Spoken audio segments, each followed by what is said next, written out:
全球艺人入侵，所有人都会随机绑定一个单独的安全屋。每当夜幕降临时，都会有人敲门来寻求庇护，或老人，或小孩，或美女。一旦错将艺人放进房间，就会遭遇袭击。反之，庇护真人则可以获得100金币。金币能用来购买各种物资，升级安全屋。当安全屋等级过低时，艺人将会直接破门而入，杀死房主。于是，为了更好的存活下去，我正在研究怎样能加固房门。这时，一道冰冷的机械音在脑中响起。为了帮助真人更好的存活下去，系统将不定时发布辨别艺人特征。现在公布第一个：指甲泛青且异常尖锐。今夜强制任务，首页请至少收留1名真人，否则会被判定为不合格安全屋，予以清除。新手礼包已发放，请注意查收。说完，机械音就消散了。我看着眼前的普通房门，脑子里想着泛青又尖锐异常的指甲，是像僵尸还是像女鬼？那抓一下这门不就要碎了？还要收留一个真人，也不能是人就放进来吧？我呼出一口气，算了，现在想再多也没什么用，等晚上再说吧。还是先看看新人礼包有什么。我打开系统面板，上面简单分列了几个选项：商城、背包、聊天室。我打开背包，背包被分成很多个格子。选中礼包后，一道礼花炸开的特效过后，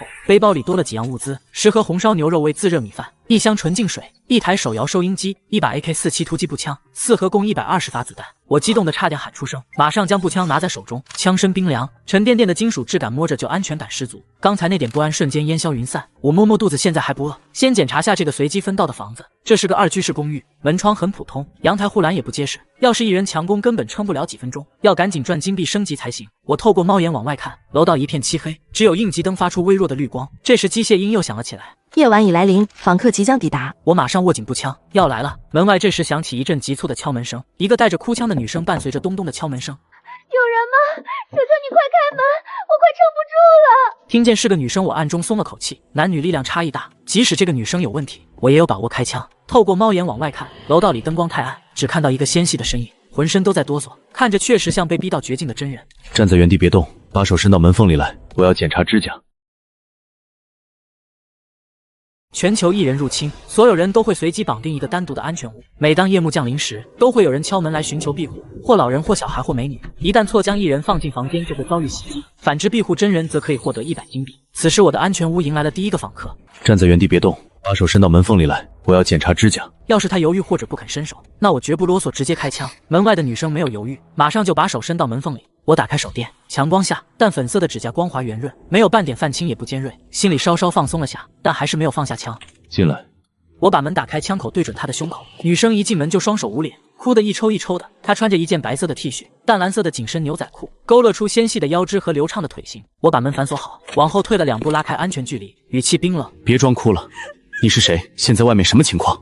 女生这才看到我手里拿着枪，哭声戛然而止，颤抖着说：我叫唐小月，外面已经全乱了，到处都是艺人，还有月亮变得特别奇怪，泛着诡异的红光，艺人在红光里好像更活跃了。她顿了顿，又开始哭。我和室友林菲菲一起逃出来的，我们一起敲了很多安全屋的门，都没人肯开门。菲菲让我先找地方躲着，她去试试别的门，不知道她现在怎么样了。女生把手拿下来以后，五官精致漂亮，那双哭红的大眼睛更添了几分我见犹怜的感觉。只不过今时不同往日，我被她哭得耳朵疼，不耐烦道：别嚎了，她要是能活下来，以后还会见到；要是活不下来，你哭有什么用？话刚说完，身后的门又传来咚咚的敲门声，这次的声音比刚才更急。门外传来呼喊声：小月，小月，你在里面吗？快开门，我是菲菲。和唐小月的语气很像，满是焦急。唐小月一听，马上就大声喊：菲菲，菲菲，你别急，我这就给你开门。说完就要绕过我去开门，我一把用力拉住他胳膊。谁让你开门的？他急得眼眶发红，拼命想挣脱我的手，语气带着不解和哀求：她是我的室友菲菲，你快让她进来。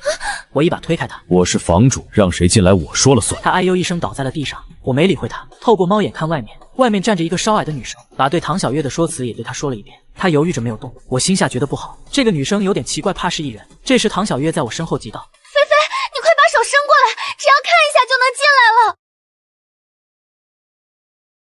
全球艺人入侵，所有人都会随机绑定一个单独的安全屋。每当夜幕降临时，都会有人敲门来寻求庇护，或老人，或小孩，或美女。一旦错将艺人放进房间，就会遭遇袭击。反之，庇护真人则可以获得100金币。将唐小月放进来之后，她的室友菲菲成为了我安全屋的第2个访客。可是这个叫菲菲的女孩明显有些不正常。菲菲，你快把手伸过来，只要看一下就能进来了。听到唐小月的催促，菲菲缓慢地把手从门缝里伸了进来。手电的强光下，女生的手指微微弯曲，指甲泛着淡淡的青色，尖端尖锐的像爪子。在手电的照射下，泛着诡异的寒光。唐小月在我身后倒吸一口气，不再说话。门外面菲菲见里面没动静，语气变得有些急躁：小月，快让我进去。不是说看一下手就行了吗？唐小月捂着嘴连连摇头，眼泪又涌了出来。门外面菲菲见唐小月不回答她，着急的开始撞门。小月，快让我进去，外面有好多艺人。你们是什么时候发现的呢？趁着他撞门的间隙，我用力把门拉开，枪口直接对准他的胸口，没有丝毫犹豫，直接扣动了扳机。砰的一声枪响，子弹瞬间击中，菲菲发出一声诡异的嘶吼，强大的力道让她的身体狠狠撞在走廊的墙上，墨绿色的粘稠液体喷溅在墙上，散发着一股刺鼻的味道。抽搐了几下就没了动静。唐小月被这一幕吓得浑身僵硬，脸色惨白如纸，连哭都忘了，眼神里满是恐惧，看向我的时候眼神不自觉带了敬畏。我收起枪，语气平淡，看清楚，再敢心软，下一个死的就是你。唐小月连连点头，浑身不停发抖，嘴里不停念叨：我知道了，我再也不敢了，我都听你的。看着他服帖的样子，我暗暗想到，这才对嘛，只有适应末世规则的人才能活下去。我靠在墙边，把玩着突击步枪，继续等着访客。没等多久，脑海里的机械音响起。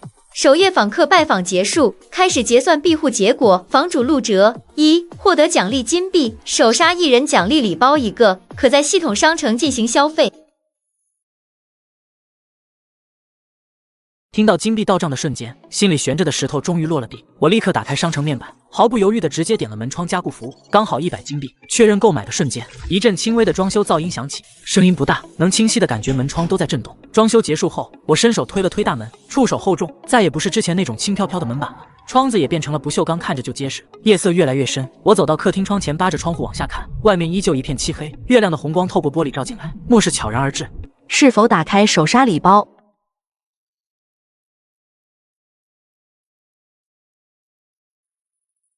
唐小月缩在沙发角落，眼里满是疲惫和恐惧，时不时看向门口，看样子像是被吓得不敢睡觉。见我走向卧室，她像是鼓起了很大勇气，一双大眼睛期待地看着我，声音软软的：我有点害怕，这屋子里就我们2个人，我能不能和你一起睡？少来这套，要么去那边床上睡，要么就在客厅的沙发，不管你在哪儿，没有我发话都不准下来。唐小月脸上的表情瞬间垮了下来，气鼓鼓地瞪了我一眼，她嘟囔着起身，磨磨蹭蹭地走到了侧卧，躺下时故意发出了很大的动静。我看着她的样子，心里嗤笑一声，闹脾气也没用，我的地盘我做主。在床上睡了不知多久，我猛地睁开眼睛，第一反应就是去摸身边的步枪，指尖摸到冰凉的枪身，心里才彻底踏实。我起床看了一眼手机，下午4点了，离天黑没有多久了。次卧的门被推开一条缝，唐小月探着脑袋：你醒了？你想干什么？我饿了，一人一盒。唐小月瞪大眼，连连点头，心里却不知为何飘过一抹淡淡的失落。我打开系统面板，看了一眼金币余额0，随后我点开了聊天室。昨天光顾着等访客了，没来得及看消息，现在正好看看其他人的消息。聊天室消息刷得飞快，大部分都在吐槽昨晚的遭遇。这时一条消息吸引了我的注意，一个发送人叫赵凯的，语气很急，还加了很多感叹号。我昨晚试探了一个艺人，发现了一条新线索，他们对久远数字记忆模糊，算不清日期。看完我眼睛瞬间亮了，又多了一个辨别艺人的方法。我拿出手机记在备忘录里。这时一阵浓郁的香味飘来，唐小月把自热米饭拿给我，我大口吃着。以后安全做的杂物活就交给你了。收留真人能赚金币，有了金币才能有物资。要是想白吃白住，就趁早滚。知道了，我会好好干的。不知不觉天渐渐黑了，脑海里的机械音又响起来。现在公布第2个辨别艺人特征：强光照射下，眼睛红磨成灰雾状。今夜将有3名访客上门，请房主做好准备。我坐在沙发上把玩步枪，现在已经掌握了3条线索，辨别艺人的准确率又提高了。这时，一阵缓慢而微弱的敲门声响起，唐小月又靠近了我几步，差点坐我腿上。我推了她一下，你去开门。唐小月眼眶瞬间红了，见我不为所动，硬着头皮走到门边。门外响起一阵咳嗽声，听起来是个年迈的老人，声音苍老无力，满是哀求：“有人吗？我身体不好，跑不动了，求求你开门。”唐小月眼神一动就要开门，我拍了她头一下，她回头瞪了我一眼，对着门外之人紧张说：“老人家，先别急，你把手从门缝里伸进来。”门外的老人没有犹豫，缓缓将一只手伸了进来。唐小月打开手电，强光下她仔细看了看，回头对我摇了摇头。他的指甲是淡褐色的，不青也不尖。再检查下他的眼睛，看看虹膜有没有变化。唐小月马上照做，把手电对准门缝处，强光照到老人满是皱纹、写满沧桑的脸时，心下一软，手电的光只是匆匆一扫，根本没看清虹膜状态。他咬了咬嘴唇，小声说：“看着没问题。”说完就把门栓打开。我突然有种不好的直觉，刚要出声阻止，正在这时，门外的老人见到门被打开，眼中闪过一丝凶光，不再伪装那副虚弱的模样，猛地朝着唐小月扑了过去，枯瘦的爪子直抓她的喉咙。小心！猛地从侧面冲过去，与此同时，对准老人胸口毫不犹豫地扣动扳机，砰的一声枪响，子弹瞬间击中，一人胸口爆出几个血洞，直挺挺向后拖出一段，抽搐几下就不动了。墨绿色的粘稠液体喷溅在门板上，散发着刺鼻的味道，和昨晚击杀的一人一模一样。我喘着粗气盯着瘫坐在地上的唐小月，后背已经被冷汗浸透，刚才生死就在毫厘之间。在干什么？我怎么教你的？唐小月脸色惨白，嘴唇哆嗦着说不出话，眼里全是慌乱和后怕。你心软同情他，刚才要是我晚了1秒，现在躺在地上的就是你。唐小月的眼泪瞬间涌了出来，她低着头，肩膀不停颤抖。我知道错了，以后我会好好检查，再也不会疏忽了。她抬头看着我，通红的眼睛里满是委屈和愧疚，一把抱住我的胳膊。我再也不会心软了，我只听你的，不要赶我走。我不为所动，冷冷地看着他，心里却想着这可是每天100个金币，怎么可能会赶走呢？这是最后一次，如果你还不能适应现在的末世，就不要拖累我。唐小月眼神坚定，重重点头。那你还在干什么？把门板擦干净。我坐在沙发上，手里拿着枪，看着唐小月跪在地上抖，着手擦地板。没等多久，一阵急促又粗暴的敲门声，咚咚咚的力道极大，门板被震得微微抖动，感觉墙上的灰都在簌簌的往下掉。正在擦地板的唐小月被吓了一跳，一个粗哑的男声响起，带着毫不掩饰的蛮横和威胁从门外传来。赶紧开门，别装死！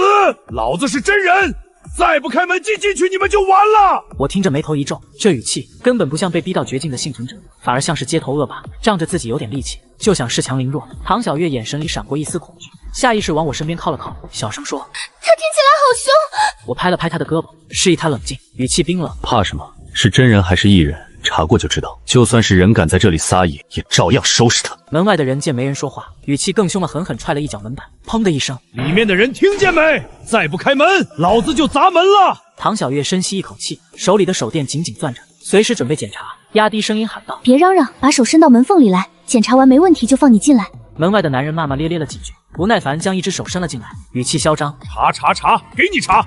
要是耽误了老子，有你好果子吃！”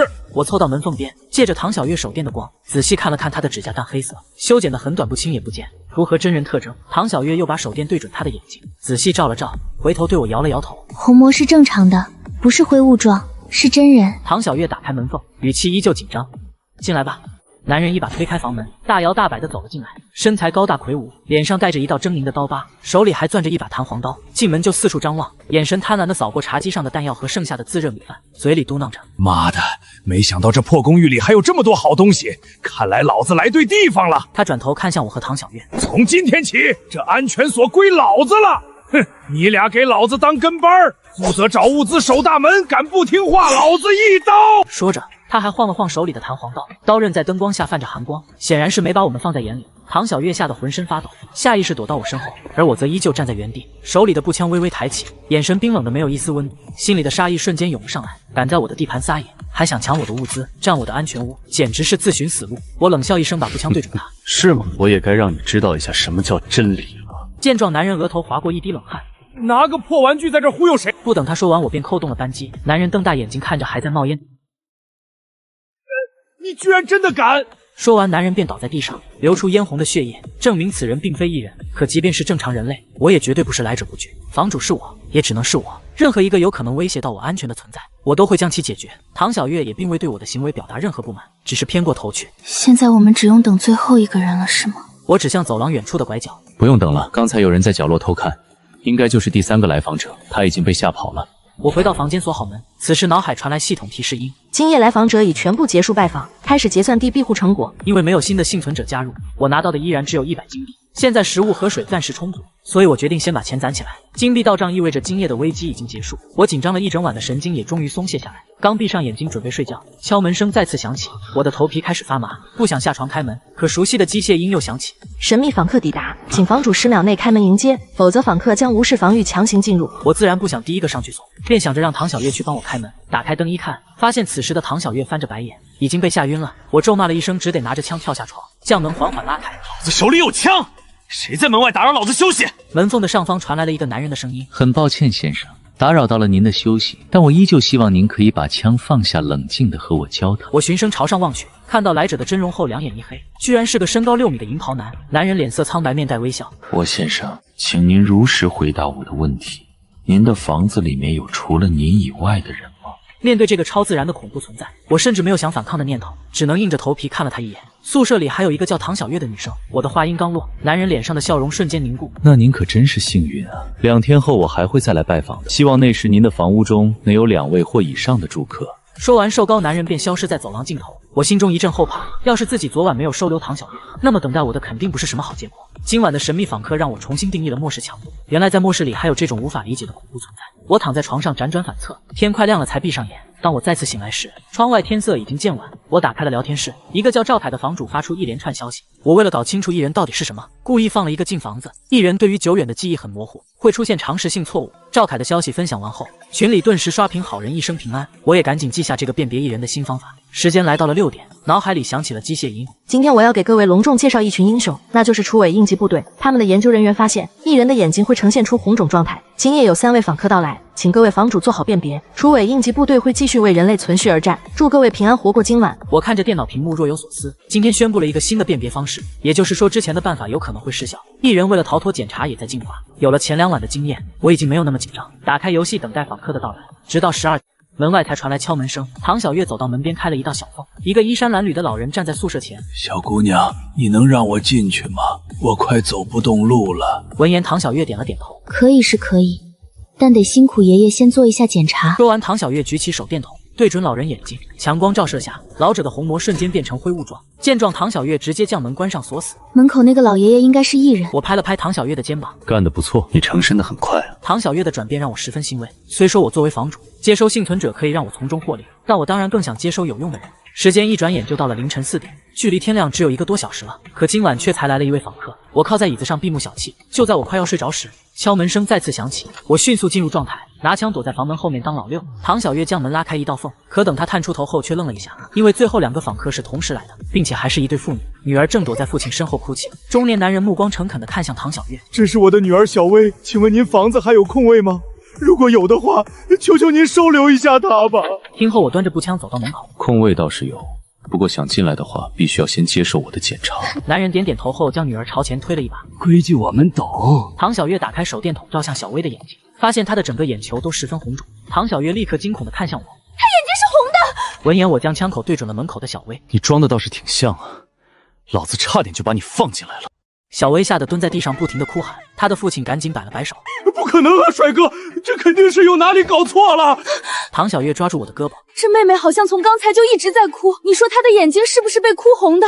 根本就不是艺人。”我盯着门外的2人，同时在心中思考着规则。规则说，当房屋内艺人数量大于等于2时，他们才会开始杀人。就算这个小薇真的是艺人，也只能老老实实的在宿舍待着。想通这点后，我缓缓地放下了枪口。小薇的父亲松了口气，接着拍了拍他的脑袋：“赶快去哥哥的房间里面。”爸爸，他刚才要杀我才不要进去呢！可男人直接将还在哭泣的女儿推进了门内，随后对着我深深鞠了一躬：“帅哥，以后就拜托您了，我还得去找他妈呢。”方便跟我说说发生了什么吗？2天前我们一家在地下室躲着，然后我妻子突然收到了一条短信，去有专门接纳幸存者的地方。我妻子说她先去看看情况，如果安全了的话再来接我和女儿。但自从她去了之后，我们就失联了。直到今天晚上，我的手机也收到了短信，说让我来南城公寓207寻求您的庇护，然后我俩就一路跑到了这里。听完这些话后，我的心中掀起了惊涛骇浪。原来每天的访客都是这么来的，有一双大手同时操纵着房主和幸存者的命运。可他们的目的又是什么呢？我收回思绪与他道别，将门锁好，坐回椅子上，静静地等待着今天的结算。片刻过后，电脑传出播报：系统第3日结算完成，房主陆哲庇护人类数量2，获得奖励金币200。现在公寓多庇护了1个人，便无需担心神秘瘦长男的下次拜访。短期内的生存危机暂时解除，那就该为长远做打算了。于是我便决定在明天天亮后出门探索。末世后周围是否有危险我都不清楚，万一哪天公寓守不住了，也好有个地方跑。睡醒之后，我打开聊天室准备联系赵凯，毕竟出门的风险太大了，我必须要找一个靠谱的盟友，才能确保自己的安全。而赵凯这个敢把艺人请进房屋的猛男，则是最合适的人选。我翻找赵凯的头像，随后给他发了条私信：陆哲，老哥睡醒了吗？我有重要的事情跟你说。对方几乎是秒回：赵凯，找我什么事啊兄弟？我见状立马打字回复：陆哲，老哥，我打算今晚出门探索一下，想问问你有没有组队的想法。沉默了2分钟后，私信才传来新的消息：赵凯，可以是可以，但我们还不知道彼此的位置。陆哲，我在城南公寓207室。赵凯，兄弟，巧了，我也在城南公寓，是地下车库值班室，我俩说不定还真能出去看看。我看到消息的第一眼便兴奋起来。陆哲，那赵凯兄，等下午3点的时候，我们去小区中心花园见面吧。前2天我还看到了有人在下面聚集，刚好可以看看那边是什么情况。得到肯定的回复后，我便开始做最后的准备。子弹目前还有90多发，这东西是不可再生资源，打1发就少1发，带个20发应该足够了。我将子弹放入裤子口袋，方便随时取用。这时唐小月拿着自热米饭走到我身边，今天过后米饭就吃完了。我今天打算去附近探索一下，说不定能带回来些食物。闻言，小薇立刻朝我投来敬佩的目光。每日的机械音准时响起，然而今天却带来了一个真正的好消息。系统，从今天开始，当你们处决掉想要混入房间的艺人，将会有100金币的奖励。听到这个消息后，我的心中顿时一喜。之前杀艺人没有任何好处，每消耗1颗子弹都算是一种浪费。现在击杀艺人有金币奖励，今后升级房屋和购买物资都可以靠多杀艺人来加快进度。到了我和赵凯约定好的时间后，我将步枪扛在肩上，接着拉开了公寓的大门。我要是没回来，你俩也选个风水好地吧。唐小月眼眶带泪的点了点头，目送我离开后将门关闭。我小心翼翼的来到约好的地点，此时的花园尸横遍野。见此情形，我打开步枪的保险，究竟是什么东西能把这么多的人杀掉啊？就在这时，一道声音打断了我的思绪：“是你吗，陆哲？”听到动静，我立刻朝着声音来源望去，一个手拿砍刀的年轻男子正站在不远处。陆哲，你是赵凯吗？赵凯，是我。赵凯朝我走来之后，我们互相检查，确定了双方都是真人。一路上，我们看到了不少艺人的尸体，还有一些被艺人袭击后的幸存者残骸，空气中弥漫着浓郁的血腥味，让人心里发紧。赵凯指向旁边的商场。我认识的艺人说，商场里有不少物资，咱们一边找一些物资，一边看看能不能找到真人。我朝着这栋商场看去，楼上刚好有人掀开窗帘，在朝着花园这边窥探。见状，我握紧了手中的枪，那就进去看看。但我和赵凯找了半小时，却没发现半点真人的影子。我举着枪朝着走廊尽头慢慢摸索，你说咱俩是不是让一个艺人耍了？赵凯挠了挠头，还真有这样的可能，但说不定他是记忆紊乱了。那就看看楼上到底有什么，说不定还能找到幸存者，问问这楼里到底是什么情况。说着，我们便来到了2楼。2楼全都是被大肆破坏的痕迹，还有若隐若现的惨叫声。这一层基本也是毫无所获。正当我以为今天只能无功而返时，却在走廊的尽头看见了一个关着门的房间。我立马贴在墙边，小心，里面可能有人。赵凯将刀藏在身后，敲了敲门，里面有人吗？我俩没有恶意，只是来这里探索的。你要是听到了，还请方便开个门。没人的话，我俩可就进来了。空气沉寂了数秒，我上前一步，接着朝门锁直接来了一枪。随后我直接把门撞开，映入眼帘的是一具女尸。我稳定心神后开始观察房间，里面囤积了不少的食物和水，看来他肯定是死于意外，但房间里也没看见艺人的踪迹。想到这，我突然意识到了一个关键的问题：2天前的那个瘦长苍白男可能来过，按照提示来看，他应该会杀死没有收容其他人的房主。我看向死状凄惨的女尸，这女的是被那个瘦长苍白男杀的。我的话音刚落，身后却突然传出苍白男人的声音：“陆先生可真聪明啊！”我顿时感觉如坠冰窟，扭头看去，只见那瘦长苍白男正面带微笑的看着我。我咽了咽口水：“你怎么在这？”苍白男笑眯眯的盯着我：“我正在拜访这栋楼里面的房主呢，所以才会出现在这。外面这么危险，还请先生能待在自己的房屋中，不要出门。”我摸不透苍白男到底要干什么，但心中已经做好了最坏的打算了。我警惕地握紧枪，我的事情就不用你来操心了。苍白男听到这话愣了一下，不过依旧笑嘻嘻地看着我。对了，陆哲先生，我今天发现有很多房主似乎会主动攻击艺人，你们人类的生存策略好像发生了些许的改变。我的创造者对此十分不满，所以从明天起，艺人们也会直接对房屋发起进攻。我就不打扰江先生探险的雅兴了，待会儿在您宿舍门口见。苍白男说完以后便直接离开了，我甚至都来不及消化刚才他说的话，思绪就被赵凯的声音打断：“陆哲，你动一动啊！”我突然反应过来，一脸迷茫地看向赵凯。赵凯这才松了一口气：“哥，你下次能不能别这么吓人？刚才你说完话以后突然就不动了，我还以为你被上身了呢。”我苦笑了一声，那还真差不多了。但我又察觉到了一丝不对，赵凯一直守在门口，却没有看见瘦高男人离开，难不成他还会瞬移？我决定过会再将刚才发生的事告诉赵凯，先专注于眼前的事。我指着房间内的食物，时间差不多了，咱们先把这间屋子的食物给带走，等以后有机会再出来找超市。赵凯听后点点头，我也是这样想的。接着我们便开始整理物资，这女生房间里面的食物不算少，里里外外弄出来了2大袋子，我的书包直接塞得满满当当，而赵凯则是找了一个手提袋，把另外一半给拎上了。我哼着小曲来到了门口，正准备离开，却听到走廊中有些细微的脚步声。我将手电筒朝着走廊照去，眼前的一幕让我倒吸了一口凉气。我原本以为门外没人，可等光一达才发现成群的艺人聚集在走廊，那些被照到的人全都瞳孔灰雾状或者双眼血红。我愣住片刻后扭头就跑，逃跑时还不忘提醒赵凯：“快跑啊，外面全是艺人。”我的话音刚落，就有一道身影跌跌撞撞地冲进我面前，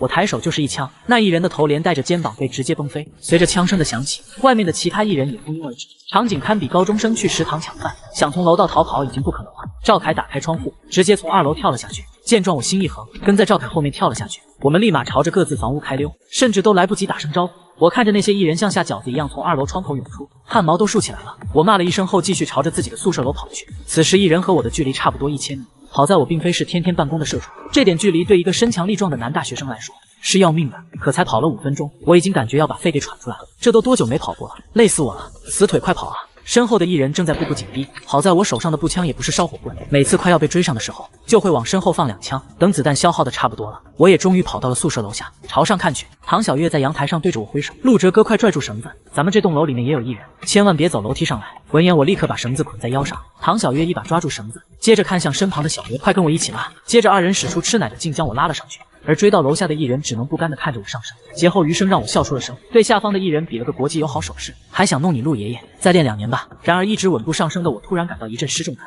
我惊慌地望去阳台，你们2个在上面干什么？唐小月随即把头伸出阳台，对不起陆哲哥，是有人在宿舍外破门。我和小薇被吓了一跳，闻言我等不及2个人的拖拽，抓着绳子往上爬，赶紧拉我上去，我来看看是怎么个事。毕竟瘦高男说过艺人以后会直接进攻，此时绝不能掉以轻心。我翻进阳台后，唐小月立马凑了上来，陆哲哥你没事吧？有没有哪里受伤了？我无视了唐小月的关心，赶紧冲向自己的柜子，先别管这些，让我看看门口是什么情况。补充好子弹后，我立刻就冲到了门口。虽说原本的门窗已经被加固，但却也无法抵挡长时间的冲撞。就在我想上去看看什么情况时，一柄斧刃直接穿透大门劈了进来。我先是被吓了一跳，但看到大门上的洞后，气得直接骂了出来：谁的批瘾犯了，也不知道控制着一点。这个门可是我花100金币升级的，你们这帮畜生赔我的门！说完，我顺着洞口瞄准门外，一连串的枪响过后，门外再无动静，绿色的血液顺着门缝流淌进来。我凑到洞口朝外看了一眼，周围是一片狼藉，但也没有了威胁。直到这时，我才脱力地坐在了地上。小维看着我满身的杀气，不敢乱动，唐小月却直接扑了上去。陆哲哥，你没事吧？我摇了摇头，我没事，就是有点累，我去洗个澡，你在这先守着。等我洗完澡后，公寓已经被2个女生打扫得一尘不染。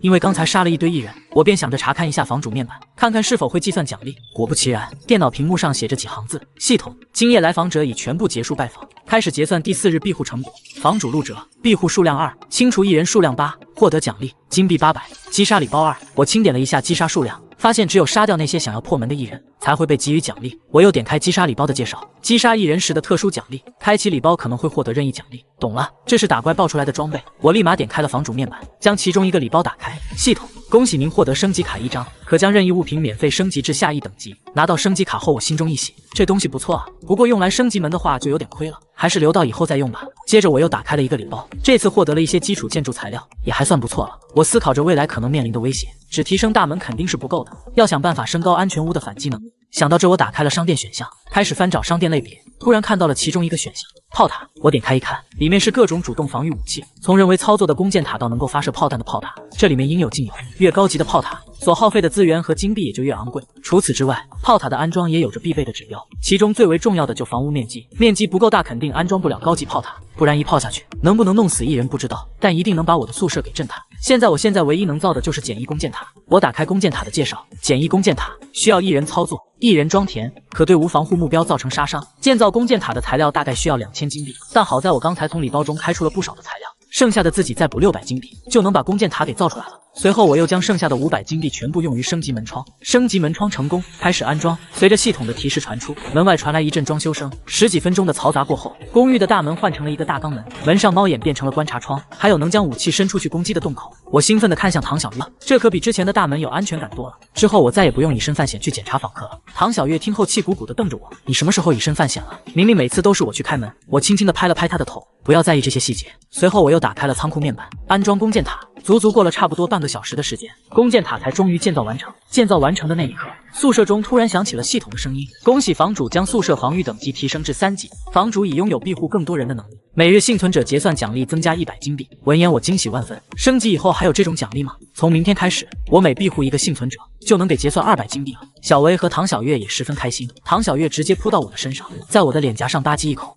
陆哲哥，你也太厉害了吧！小维也默默地走到了我的面前，谢谢你，我以后会报答你的。我嘿嘿一笑，你别报复我就行。在我将宿舍整体升级过后，也终于迎来了第一个访客。结算完毕后，又有人敲门，我想都没想，就知道是瘦长苍白男来了。我将大门的观察窗打开，苍白男的脸刚好就贴在上面，他目不转睛地盯着我。我想问陆哲先生一个问题，请您如实回答，在您房屋中有除您之外2个及以上的幸存者吗？我尽量不把目光放在他可怕的脸上。有的，又多了个18岁的小姑娘。苍白男脸上的笑容消失不见，那您真是艳福不浅啊！希望您下次还能这么好运。我2天后还会再次拜访，到时候您的房屋内要有最少4个幸存者，之后的生存会更加艰难，请您一定要活到与我见面的时候。苍白男说完以后便离开了。见状，我坐回到椅子上，松了口气。这时，躲在侧卧的唐小月才把头伸了出来。陆哲哥，那个跟鬼一样的男人究竟是从哪来的？他好可怕啊！我摇了摇头，我也不知道，但他给我的感觉像是一种检察官，他会检查房主们是否完成了他设定的目标，而没有完成的将会被清除。唐小月满脸担忧地看向我。那之后，他给我们提的要求越来越高，直到我们无法完成呢。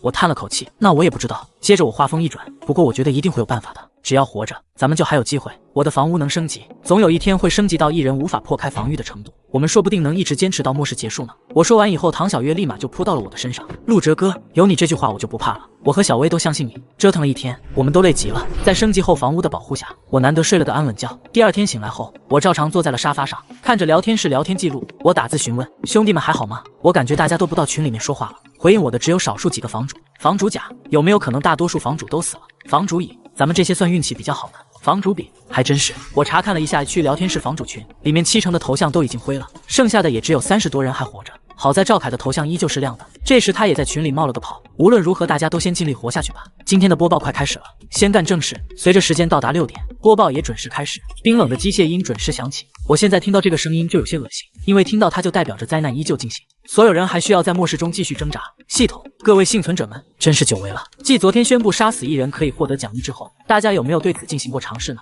击杀榜稍后会在各个区域的房主群中公布，各位可以看看自己是否榜上有名。同时，今天我依旧为大家带来了一个好消息，楚尾应急部队已经对1人完成了初步的研究。从今天开始，我们的英雄们将会深入到各个区域开始探索。各位房主看到应急部队人员请勿惊慌，并且全力配合应急人员的调查，违抗者将会遭受责罚。听到这里，小薇也扭头看向我。一旁的唐小月忍不住发出了一声欢呼：“太好了，陆哲哥，你听到了吗？是应急部队的人来了，我们是不是有救了？”我摇了摇头，别高兴得太早，这楚尾应急部队是哪来的组织都没听说过，别把他们想象成什么救世主。现在唯一能够救我们的，就是我们现在住着的宿舍，其他一切都是白搭。就算他们来了，我觉得也解决不了问题。我对这个楚尾应急部队没有任何的好感，他们要是真的想要救人，在末世开始的时候就已经出现了，何必等到现在呢？而且他们在这场末世中到底扮演着什么角色，我还一概不知。万一这1人是他们整出来的，还真说不准呢。随后我再次将注意力放回系统，接下来又给我带来了一个重磅消息。系统，根据楚尾应急部队的最新发现，分辨1人的特征再次增加，有些1人替代了被高温烧死的人类，所以他们身上会有烧伤的痕迹。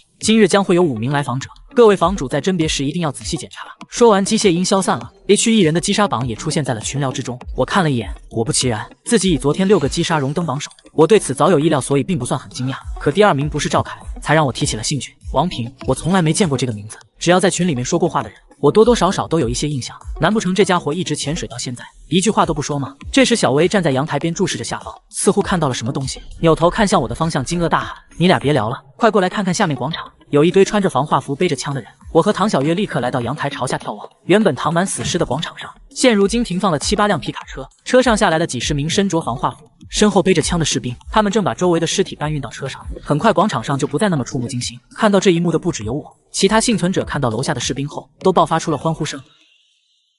有些人聚集在床边摇旗呐喊，有人更是直接跑到了楼下去欢迎自己的救世主。小薇见状也想站起来呐喊，可她刚刚抬头就被我一把揪住。你干什么？小薇掰着我的胳膊，天真的看向我。你拦我干什么？这些人不就是新闻里面说的楚尾应急部队吗？他们过来不就是为了来救我们的吗？我无语的服了。谁告诉你他们是来救人的？末世前的时候，新闻都不见得能全相信，现在都已经末世了，你还这么天真呢？被我这么一说，小薇终于稍微冷静了下来。不过这18岁的少女骨子里面总有一股叛逆，她还在嘴硬。我觉得应该不可能吧？我们辨别1人的方式，不就是他们发现的吗？他们要不是为了救人的话，跑到我们这来干什么呢？我冷笑了一声，说得好，那你猜猜他们是从哪弄到这么多正常人和1人，去完成他们研究的呢？这下小薇彻底哑口无言了，心中也掀起了轩然大波。我将小薇推进宿舍后，将窗台拉上。你要接受和学习的东西还有很多，想在我这边住，也需要做出自己的贡献。我将今天晚上大家吃完后的餐盘递到小薇手上。从今天开始，宿舍里面的内务都交给你来干了。前2天你刚刚过来，还需要适应，让你吃2天白食也没什么。以后要还以为自己能不付出劳动就可以获取食物，那你趁早还是滚出去吧。我可不会仗着小薇漂亮就对她降低标准，想要被收容和保护，那就必须得付出自己的劳动。小薇看着自己手上的餐盘，有些不可思议。她长这么大从没干过这种事情。唐小月叹了口气，走上前去准备接过餐盘。还是我来吧，你先在旁边学一下，之后就知道该怎么洗。我抬手拦住了唐小月，不，就让她去，我不给小薇任何偷懒的机会，就是要改一改她的大小姐脾气。小薇气鼓鼓地拿着盘子走向水池，去就去。我继续看向电脑，大部分的房主和我一样，都选择先观望，并且把注意力放在挺过晚上。今天可是有5名访客，是末世以来数量最多的一次。我一边玩电脑一边等待，差不多到11点的时候，第一声敲门响起。唐小月走到门前，将观察窗打开，您好，如果您想要进来，请接受检查。先把嘴张开。唐小月话还没说完，就看见门口的人呲着大牙在笑，那牙齿排列异常整齐，并且双眼血红红膜如灰雾状。在观察窗打开的瞬间，他就伸手到门内，想从里面开锁进入屋内。唐小月被吓得跌坐在地。陆哲哥，这个人是异人。闻言，我跑到了弓箭塔后方。好的，交给我。这次我打算使用弓箭塔解决掉这个异人。步枪子弹宝贵，到目前为止商店还没开放购买，应该是我的防御等级还不够，有些商品就被限制了。我操纵弓箭塔瞄准观察窗，这弓箭塔操作起来不难。唐小月也趁机把铁门上的武器孔给打开了，异人的胸腔位置暴露无遗。那异人发现门打开了一个洞，好奇的弯腰查看，可就在他低头的瞬间，一支1米多长的箭矢直接朝着他面门射去。我精准的射中了异人的眉心中央，即便是作为人类骨骼中最为坚硬的头骨，在弓箭塔面前也显得十分脆弱。箭矢直接贯穿了头颅，异人尸体瘫软在了地上。清理完尸体后，我盘算起今夜是否要放人进来，明晚瘦长苍白男就要过来检查。宿舍里面需要收容4个及以上的幸存者，那也就是说再收留2个人。希望运气好点，赶紧来人类幸存者吧！我在心中默默祈祷，现实却并没有这样发展。一直到3点钟，我一共迎接了4名访客，这4个人都是异人，其中3个眼都不演了，就直接想要破门进来，还有1个想要混进来，但却被我直接一箭射死。我有些担忧的守着大门，要是明天的情况和今天一样的话，咱们就得重开了。与其在家等死，不如去外面荒野求生。唐小月在旁边劝慰着我，但心里也同样着急。小薇压抑的连话都说不出来了。直到大门第5次被敲响，我们全都深吸一口气，所有人都期盼着这最后1名访客是一个正常的幸存者。唐小月走到门前，打开观察窗，照旧说着自己的台词：我们这边还有空位，想要进来请先接受检查。门外传来一道男声：没问题，我们知道规矩。唐小月拿出手电筒朝外找去，却发现走廊上站着的是一男一女，这对男女年龄不大，也是20出头的样子。女生躲在男朋友背后打量着唐小月，而唐小月在见到他们以后，却跟见了鬼一样，扭头看向我的方向。陆哲哥，出问题了！门口一次性来了2个人，我听后也懵了，直接凑到观察窗跟前，还真是2个人。门口的男生见到我和唐小月后，挤出了一张谄媚的笑脸：大哥大姐，我和我女朋友一起过来，这有什么问题吗？是不是您那边的收容不了我们2个？我摆了摆手，不是这个问题，你先等等。随后我将观察窗关闭，拉着唐小月蹲到墙角。我不知道是不是自己记错了，所以问你一件事情，今天新闻里面是不是说过今天的访客是5人？唐小月一脸认真的点点头，我记得也是5个人。我们又同时看向了小薇，小薇点了点头，我也听着是5个人。我挠了挠头，那见了鬼了，今天的访客可是一批一批来的，不像是昨天那些异人要破门，是直接一波来的。那按理来说就应该是5个人没错啊，门外为什么站了2个？这啥意思？买1送1吗？唐小月也在思考这个问题，说出了自己想法。陆哲哥，你说有没有可能新闻播报出错了？他指的5个人实际上是5拨人，这最后一波刚好是2个。小薇站起来反驳：那也不对啊，我和我爸不就是一起来的吗？当时我们2个都算做了访客。唐小月摩挲着下巴，说不定随着时间的变化，新闻上的信息也会出现纰漏。我点点头，肯定了唐小月的猜测，倒是有这个可能。你们先别急，我去问问。我想到聊天室从今晚开始就不会禁言了，于是立马询问其他人是否遇见这个情况。然而不仅没有人遇到类似的情况，我的消息反而在群里传播了恐慌。每天的系统公布的新闻重要性，对我们这些房主来说不言而喻，甚至可以说，房主们是依靠着新闻提供的信息存活的。现在告诉他们，新闻都已经不可信了，那他们该相信什么呢？一时间，我也不知道该如何处理门口2人。为了应对瘦长苍白男的检查，释放是杀我也拿不准。此时门外的敲门声再次传来，那男生等得有些急了：哥，你们要是不愿意收容的话，我和我对象可要走了，再过一会儿天就要亮了，我们要是再找不到安全屋，就要出大事了。我叹了口气，准备将这对小情侣放远，将希望寄托于明天。正当我再次将观察窗打开，准备让2人离开时，一阵断断续续的电流声突兀的出现。手摇收音机，信息有误，多出了1个人。他们有些越过了我们的观察。唐小月和小薇瞪大眼睛，同时看向书架上手摇收音机。一直以来被我当成装饰物的收音机，刚好在此时传来了陆陆续续的信号。唐小月惊讶地抓住了我的胳膊：陆哲哥，这收音机好像说的是我们今天的事情啊！我听出来了，我也十分意外。我从未想到这收音机竟然还能接收到信号，看来明天得研究一下。随后我又将注意力放在了门口的这对情侣上。如果按照收音机上面的说法，那今天的超员并非只有我遇到，而是楚伟应急部队那边的信息有误。既然这样，我就不用怕了，直接把2人当成正常的幸存者检查就好。想到这，我看向门外的2人：你们2个不用走了，我这可以容纳得下你们2个。不过想要进来之前，得先接受检查。男生脸上露出了庆幸的表情：那您得快一点，马上就要天亮了。我打开了手电筒，我知道分子，别催我，手伸出来检查一下手指。2人拉着我手把手伸了进来。这第1项检查2人勉强过关，我又将手电照向2人的眼睛，也一切正常。最后1项，你们2个把衣服脱了，除了必要的遮挡外，其他一概不留。男生听到这话后愤怒地指着我：这是什么检查方式？你该不会是想占我女朋友便宜吧？这可不行，我都没看过呢，哪轮得到你？我气得白了他一眼。我宿舍里面还有2个女幸存者，哪个不比你女朋友漂亮？男生依旧面红耳赤的辩驳。那也不行，我们不在你这住了，大不了让其他房主收留我们。刘念，咱们走。男生说完就要拉着自己女朋友离开，可刘念却一把将男生手甩开。王明，你有病吧？马上就要天亮了，我们还能去哪？你要想去送死你就去，我就在这了。刘念说完后就开始脱自己的吊带，我总觉得这动作似乎有些熟练。王明也不敢忤逆刘念的话，眼中含泪也在拖着自己上衣。这王明的身材没什么好看的，差不多就是皮包骨，还算比较正常。但刘念的身体就需要说道。等他袒露自我的时候，我才发现自己小看他了。然而当我看到刘念的后背时，却发现他背后有一个黑斑。见状我再次警觉起来，你背后的那个黑色是哪来的？这王明和刘念一人出现了一条特征，如果他俩都是异人，如果我将他们给放进来了的话，当宿舍中异人数量大于等2，那他们就会开始杀人。刘念扭头看着我，摸了摸自己背后的黑斑，这个是我的胎记，我从小到大都有。一旁的王明惊讶地看向刘念，宝宝，原来你后背还有个胎记啊，我都不知道。刘念翻了个白眼，废话，你又没看过，当然不知道啊。这时我打断了2人的对话，给我证明这个是胎记的证据。刘念沉默片刻后叹了口气，我没有存我小时候的照片，所以没法给你提供证据，但我这确实是胎记，并且小时候还做过一次激光手术，差不多是在我6岁的时候。闻言我想起赵凯曾经做过的测试，一般艺人都不记得比较久远的记忆，距离他们被替代时的时间越久远的数字，记忆就越模糊。我一脸认真地看着刘念，那个豹子追着人的广告知道吧？告诉我，这豹子为什么要追他？刘念和王明同时一愣，刘念小心翼翼地看着我，因为他有极致糖浆。听后我将宿舍门打开，回答正确，你俩进来吧。公寓只有2个房间，你们来的晚，就睡在客厅吧。一听到客厅，王明立马有点不高兴，不过也没说什么。可刘念却看到了主卧的床，不是还有一个位置，我睡在这不就行了？我直接摇了摇头回绝了他，不行，你还不配，主卧是我的房间，所以你没有资格在这睡觉。刘念低头看着我手中的步枪，又看了看门口的弓箭塔，撇撇嘴，那好吧，那等我俩熟了以后是不是就能一起睡了？说到睡这个字的时候，刘念还故意把语气加重了一下，而我依旧面不改色的看着他，到时候再说。刘念对着我眨了眨眼，那好吧哥哥，可我一个不敢睡觉呢，希望哥哥能尽快对我放下戒心吧，等那个时候，我保证哥哥会对我满意的。刘念说完就走向了客厅，当门关上的时候，我打了个寒战。一旁的唐小月和小薇看着刘念，无声地说绿茶婊。随后等了差不多半个小时，外面的天光开始放亮，电脑也传来了结算的提示音，系统开始结算，房主陆哲，庇护人类数量4，获得奖励金币800。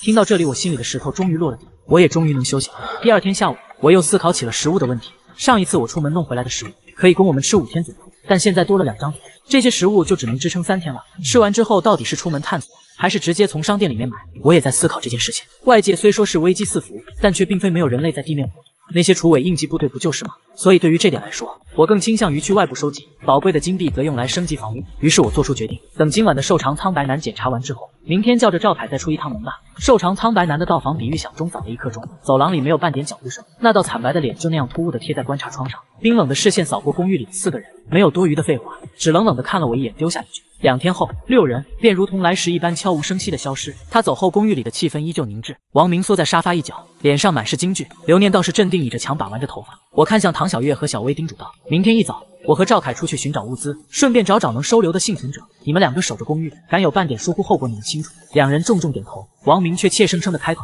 那我们呢？我也能帮忙的。刘念踹了他一脚：我们也会帮忙照应，就是哥哥你出去的时候可得小心点，多带点物资回来。我没回他的话，转身进了卧室，将子弹分装好，又检查了一遍步枪，这才躺到床上。天刚蒙蒙亮，我便背着背包出了门，按照之前和赵凯的约定，在小区中心花园碰面。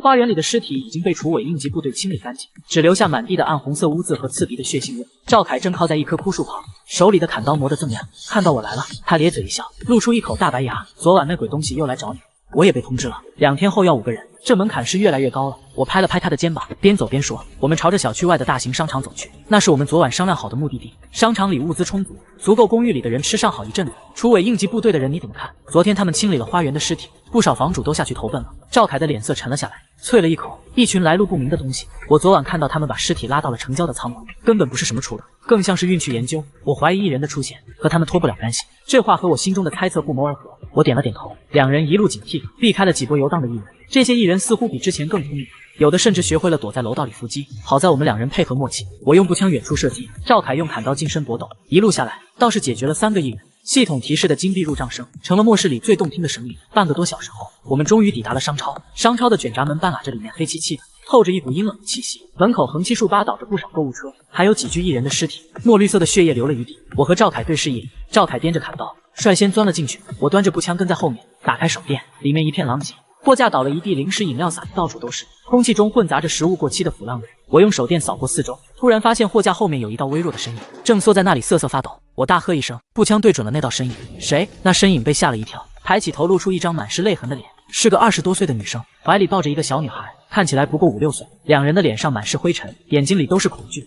别开枪，我们是真人。赵凯走上前，检查了一下两人的指甲和眼睛，冲我摇了摇头，是真人，没什么问题。女生见我们没有恶意，终于松了口气，抱着小女孩放声痛哭了起来。我叫林婉，这是我妹妹念念，我们俩躲在这里3天了，外面全是异人，我们不敢出去。我看着姐妹俩，心中一动，这正好是2个人，要是能收留他们，刚好能凑够瘦长苍白男要求的6人。我蹲下身，看着小女孩念念，声音放柔了些，跟我走吗？我有安全屋，能保护你们。林婉愣了一下，随即拼命点头，两眼放光，犹如见到了救命稻草。走，我们跟你走。我和赵凯收拾物资，林婉抱着念念在一旁帮忙。小女孩很乖，不哭不闹，只是紧紧抓着姐姐的衣角，偷偷的看我。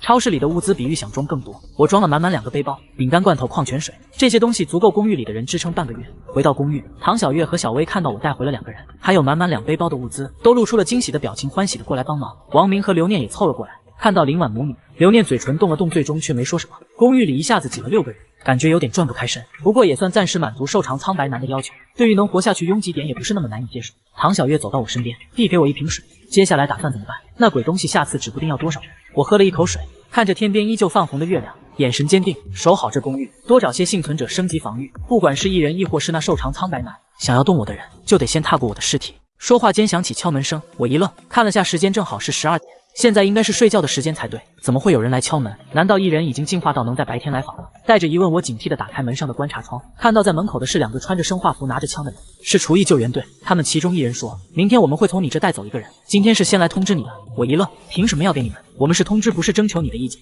如果不交，他晃了晃手里拿着的枪，那就别怪我们不客气了。说完转身就走了。我关上观察窗，打开系统的聊天室，打算联系下张凯，问问他那边的情况。我连发了几条信息，等了好久都没见回复。我暗道，难道出什么事了？这时唐小月给我送来泡好的泡面，虽然这次我带回来2大背包的食物，但是我们人数也在不停的增加，还是要省吃俭用。我让唐小月给每个人分了1瓶水、1个泡面或者面包。念念是小孩子，正在长身体，所以多给了1包饼干。我一边吃着泡面一边想着，偏偏厨艺救援队也是明天来要人，可是我这人数刚好够应付苍白男，如果在白天交出去，晚上苍白男来的话要怎么办？就在我头痛之时，忽然听到旁边传来一阵哭声，我走过去，怎么了？念念坐在沙发上哭，刘念站在沙发边上，手里拿着1包饼干。他看见我过来，赶紧说，哥哥，我刚才没吃饱。看这小丫头饼干也不吃，我就帮她吃一点。我无语，你不干活在这白吃，还抢小孩子的食物。这时王明在旁边说，念念也是饿了，要不再给我们分点吃的。我真的是气笑了，这些人以为现在是什么时候？还是像之前一样，食物随便去超市就能买到吗？我没理王明，看着刘念，今晚的访客由你来检查，在我这谁都不能白吃饭不干活。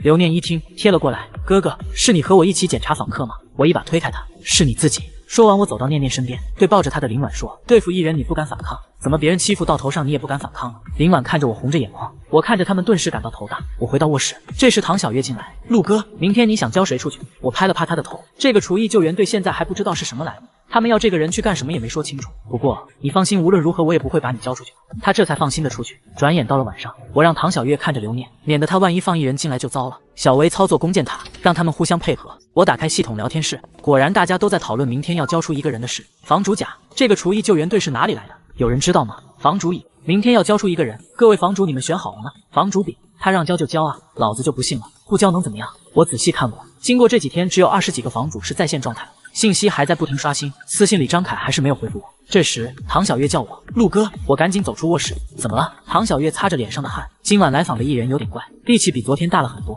情绪也更暴躁了。我一惊，异人的进化比我想象的要快。我走出房门，看到刘念坐在门口的地板上，手捂着胳膊不断发抖，嘴里嘀咕着，太可怕了。我疑惑地看着唐小月，刚才检查1个异人的时候，有个异人抓了刘念一下，不过异人已经被小薇击杀。唐小月撇了撇嘴，刘念是被吓到了。我检查了一下门，发现钢板上被撞出了几个坑，现在我这是3级防御，竟然撞成这样，看来要赶紧升级防御，如果跟不上异人的进化速度，早晚要被异人破门而入。这时刘念突然抱着我的大腿，哥哥，你让我做别的吧，我不要检查来访者，太可怕了。我动了动腿，被抱得太紧了，竟然一时没甩开。那你是想出去搜索物资？刘念摇摇头。那你想击杀异人给我赚金币？刘念又摇了摇头。我一脚踢开他，这不干那不干，你还挑上了。这时王明看到我把刘念踢开，赶紧去扶。哎，你干什么呢？你怎么能这样对我的宝宝？我挑眉看着他，怎么不服？王明顿了顿，有话好好说嘛。又低头对刘念说，咱们去那边。不理他，要不是因为苍白男要求人数，我连门都不想让他们进。待到天亮，果然又响起熟悉的系统结算声音。系统开始结算，房主入者，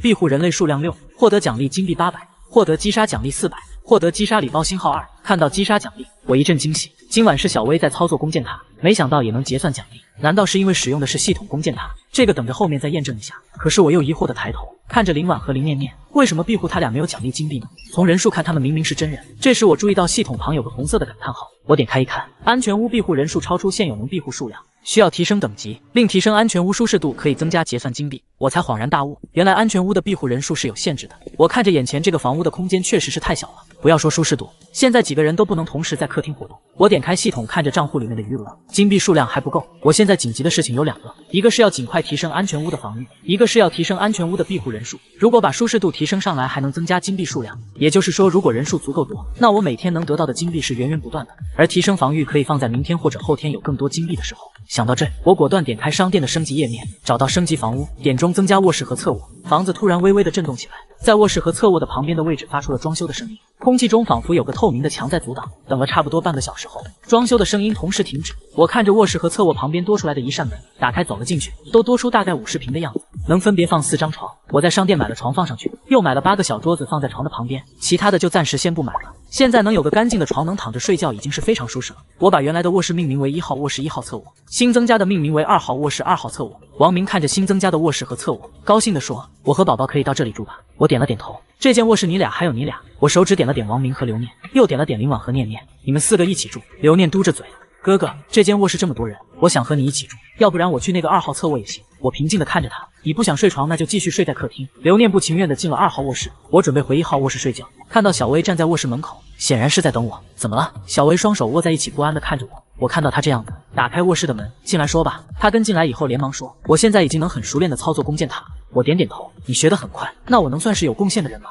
我这时才明白他想问什么，故意逗他说，你之前不是还想去找厨艺救援队，现在刚好有这个机会。虽然不知道他们要人的目的是什么，但是想来那边待遇肯定比我这好，没准能自己住一间房呢。我话还没说完就见到小薇的眼泪啪嗒掉了下来。我不想去，我会学着做更多的事，你不要把我交出去。我笑着问，要是舍不得我，那就不去。小薇红着脸一跺脚转身跑了。我想留在这里。小薇走后，我躺在床上想着，这个厨艺救援队要每个房主教一个人，是做什么呢？是扩充队伍。不知不觉带着疑问睡着了。等我睡醒看手机，已经是下午3点。走出房门，看到小薇站在阳台往外看，我走过去，看到窗外楼下的小花园里停着2辆车，10几个穿着生化服拿着枪的人围着不远处一栋楼的楼门，看他们一副警戒的样子，像是在和楼里的什么东西僵持着。我问小薇怎么回事，半个小时前2辆车就开过来了，然后就一直围在那里。我仔细看着那栋楼，今天天气晴朗，阳光照到对面楼的玻璃上反射着耀眼的光芒。我突然想到苍白男，会不会是他？这时我看到一直围在外面的那些人动了，他们警惕地分了几个人进了楼门，不多时看到外面留下的人也都进了楼，然后突然看到那栋楼晃动了一下，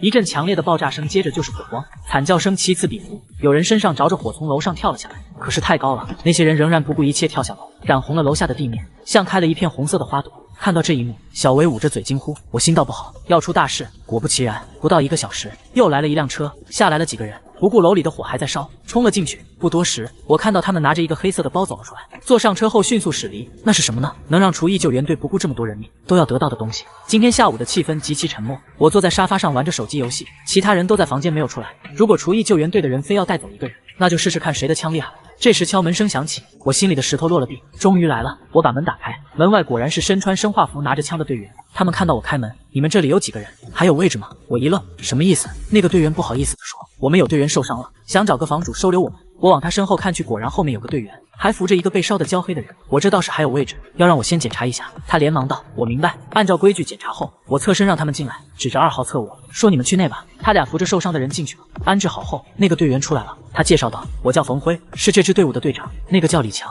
受伤的是王刚，我们是刚才在爆炸中的生还者。这时唐小月说，那你们怎么不回厨艺救援队？冯辉苦笑道，我们任务失败了，按照规矩回去也会被罚，而且没人知道我们3个还活着。我问道，你们的惩罚是什么？冯辉没有再回答，我也就没有继续问下去。一直到晚上都没有人再来敲门，看来厨艺救援队今天不会来了。冰冷的系统音准时响起，系统今天起将不再公布分辨艺人特征，稍后将更新艺人击杀榜，位列前3的房主有额外奖励，今后来访者将不会统计数量，各位房主要努力活下来。我听完彻底愣住了，难道艺人已经进化到系统也难以分辨的地步？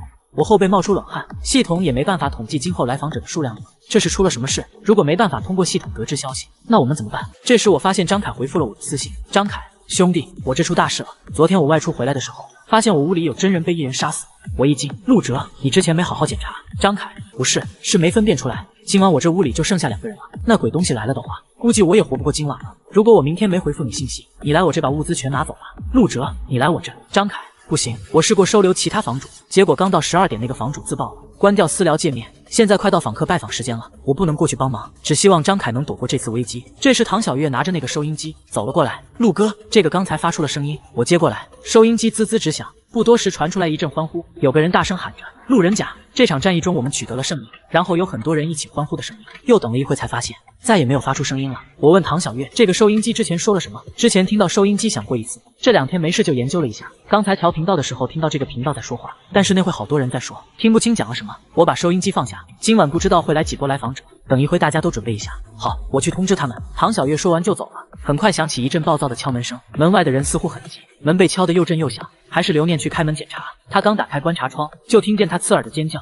我抬头看过去，刘念急急向后退去，只见观察窗伸进来一只胳膊，胳膊干瘦硬黑，5个指尖尖锐泛着青黑色。还好刘念反应快，退得及时，不然被抓一下怕是要劈开肉绽。我赶紧去厨房找了几把菜刀，甩了甩挑了一把还算趁手的。外面的敲门声一直在响，门被敲得簌簌直落灰。我来到门口，那只胳膊还在四处乱抓，掂了掂手上的菜刀，用力砍了下去。外面响起一阵嘶吼声，绿色的血液四溅，那只手掉在了地上，手指动了几下后就僵直了。外面的敲门声短暂的暂停了，然后就是更加大力的敲门，那不像是在敲门，更像是在砸门。从观察窗的窗口又伸进来4、5只胳膊，各个方位胡乱的抓着。我拿着菜刀又砍了一只，去把王明喊出来，别躲在屋里装死。唐小月听我这样说，赶紧进去喊。不一会，王明哆嗦着出来了，你去厨房找把菜刀来砍。王明在厨房磨蹭着，冯辉这时过来看到，二话不说，直接去厨房拿了把菜刀。我俩在房门的2边，门外伸进来几只，我们砍掉几只，不多时，已经砍了有10几只手。门外的敲门声停了下来，我趁机打开武器孔，对小薇说：“就是现在，射击！”只听门外惨叫声此起彼伏。我等了一会，端起枪打开门冲了出去。门口躺着几个被小薇射杀的艺人，不远处还站着几个只有1个半胳膊的艺人。见到门打开，又嘶吼着冲了过来。我眼都不眨的开枪，把他们全都爆头。天花板上滴着黄白色的脑浆，整个走廊绿叶横流，腥臭无比。这才是第1波而已，怪不得系统不再统计拜访数量，眼前的状况已经没办法统计了。我赶紧回到房间，打开系统里面的商店，找到刀具，买了几把砍柴刀。现在我等级不够，在商店里面还买不到枪械。刚才击杀的这些艺人又让我小赚了一笔金币，把砍柴刀给了冯辉，不愧是正规地方出来的，下手快很准。又去厨房把王明揪出来，给了他一把砍柴刀。我身上沾着刚才见到的粘稠绿叶，眼神冰冷的看着他，等会再来艺人，你给我往上冲，不然老子就砍死你。王明哆嗦着拿着刀连连点头。这时我浑身汗毛竖起，我回头一看，苍白瘦长男不知道什么时候来的，在门口微笑着看着我。晚上好，陆先生，看起来刚经历了一场激烈的战斗啊。我没好气地说，对，我这里现在有9个人，已经远超你要求的人数，连下次的都完成了。苍白瘦长男闻言，眯着眼朝房间里看了一圈，又笑道，陆先生运气不错，不过谁告诉你下一次的要求还是人数呢？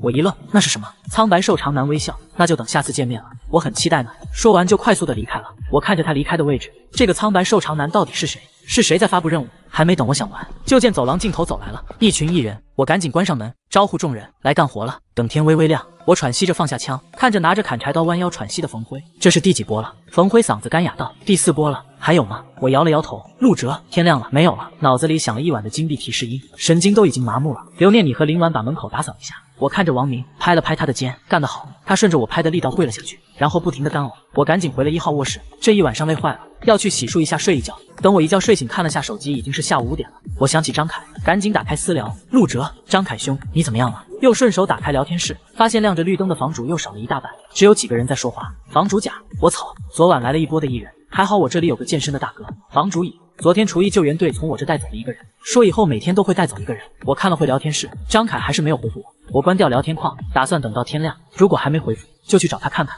我走到门口，看着这个钢门，经过昨晚这个门已经千疮百孔，肯定是撑不过今晚了。我打开系统商店，找到升级，点击升级门窗，门窗位置传来了装修的声音。等了半个多小时，装修的声音才渐渐停止。我看到装修后的门比之前厚了3倍，观察窗的连接处也从钢钉变成了钢柱。门窗升级好了，还要再来一个弓箭塔。想到这，我又打开武器，发现有个弩箭，力度更大，并且还可以连击。我算了下金币，虽然比弓箭塔贵了2倍，但是杀伤力也更大了。咬了咬牙，还是买了下来。在弓箭塔的对面响起了一阵装修声，声音停止后，出现了一个弩箭台。我坐上去看了一下，发现竟然是自动瞄准，还能设置瞄准艺人还是真人，顿时感觉贵有贵的好处啊！体验了一会之后，又看了看商店里面的其他武器，真是想要全部都买下来了。可是需要的金币也是太多了，顺手点到了商店的首页，发现食品栏竟然解锁了肉类，点进去一看，瞬间觉得肚子饿得不行。吃了这么久的自热盒饭、泡面、饼干，这些肉类图片真是好看啊！看到那肉质四溢的图片，脑子里自动想起了鲜香扑鼻的味道，那肥而不腻的口感，眼泪不争气的从嘴角流出来。那价格也是贵的离谱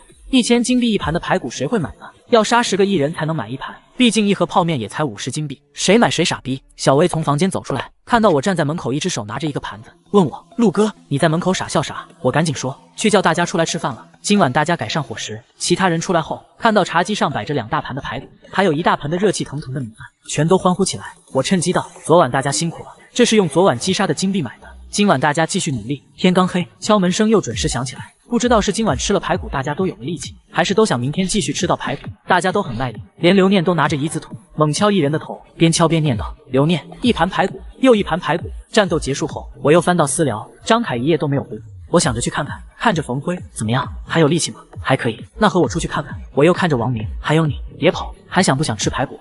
一提到排骨，王明眼睛都亮了，立马提着砍柴刀走到门外。你俩还磨蹭啥？快点！我和冯辉对视了一眼，赶紧跟了上去。我们来到了之前张凯说过的地方，停车场的值班室。现在是深夜，访客拜访刚刚结束，只有我们3人的脚步声在空旷的地下停车场回荡。走着走着，不知道为什么，心里面越来越不安，周围安静的有些过分，甚至连风声都没有。突然前面传来沉重的脚步声，咚咚咚，地面都在微微震动。我立刻握紧手里的步枪，压低声音让冯辉和王明靠墙。借着手电的微光，我看到前面的承重柱后转出一个巨大的飞影，那东西足有3米多高，浑身长满青黑色的鳞片，身后拖着一条粗壮的尾巴。但诡异的是，它的上半身竟然有女性的特征，头上甚至还长着一头长发。王明吓得腿一软，差点跪下。他哆嗦着问前面那是什么怪物，我一脚踹在王明腿上，让他闭嘴。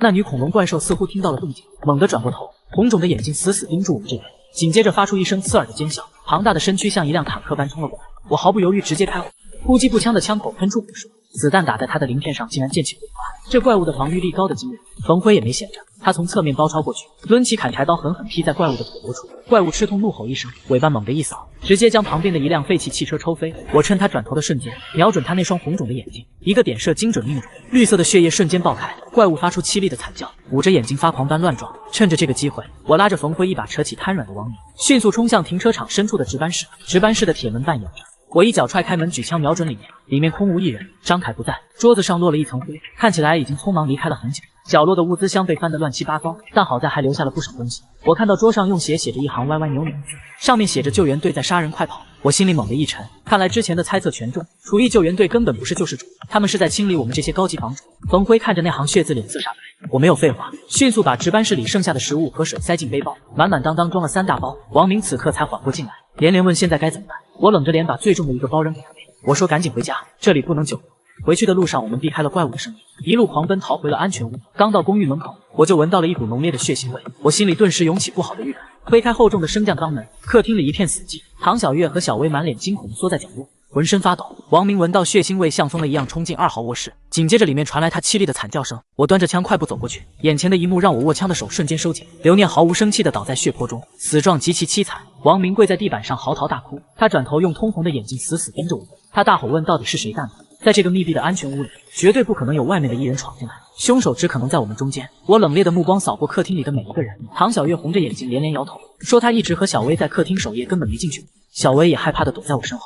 这时我的目光落在了受伤的王刚，还有站在一旁的林婉身上。我脑海中突然回想起昨晚结算时的一幕，昨晚带回林婉和念念时，系统并没有统计为人类庇护数量，也没有发放金币奖励。我当时以为是房主等级人数限制导致，现在想来根本不是这么回事。我猛地端起步枪上了膛，黑洞洞的枪口直接对准了林婉的头。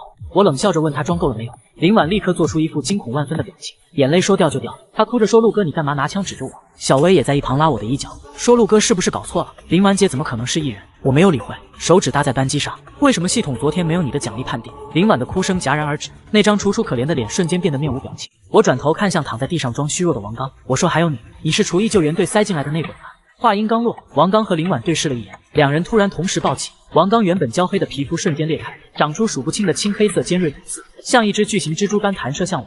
林婉的五官更是极度扭曲，双眼瞬间变成诡异的灰雾状，指甲爆长出半尺长的锋利墨绿色金丝。我没有半点慌乱，手中的步枪火舌喷吐，砰砰2声巨响，子弹精准无误地击穿了王刚的脑袋，黄白交加的粘液喷了一墙，他甚至没来得及发出一声惨叫就重重倒下。林婉见状发出一声凄厉的嘶吼，他转身一把掐住了念念的细小脖颈，尖锐的指甲抵在小女孩的皮肤上，他用嘶哑如同砂纸摩擦的声音威胁我放开枪，否则就拧断这小崽子的脖子。念念被吓得连哭都发不出声音，只是用绝望求助的眼神看着我。我眼神冰冷如铁，末世里最忌讳的就是受人威胁。我连眼睛都没眨一下，毫不犹豫的直接扣动扳机，哐的一声枪响，子弹贴着念念的头皮飞过，精准打入林婉的眉心，强大的冲击力带着林婉的身体向后飞出，她连挣扎的机会都没有，尸体很快化作一滩散发着恶臭的绿色粘液。王明瘫坐在地上，彻底吓傻了。他无论如何也想不到，平时柔弱的林婉竟然是恐怖的艺人。冯辉此时也是脸色惨白，他走到王刚的尸骸前摸索着，很快从那堆衣服里翻出一个黑色通讯器，通讯器正发出滋滋的电流声，接着里面传来一个冰冷的男声。他问2号目标房间清理完毕没有？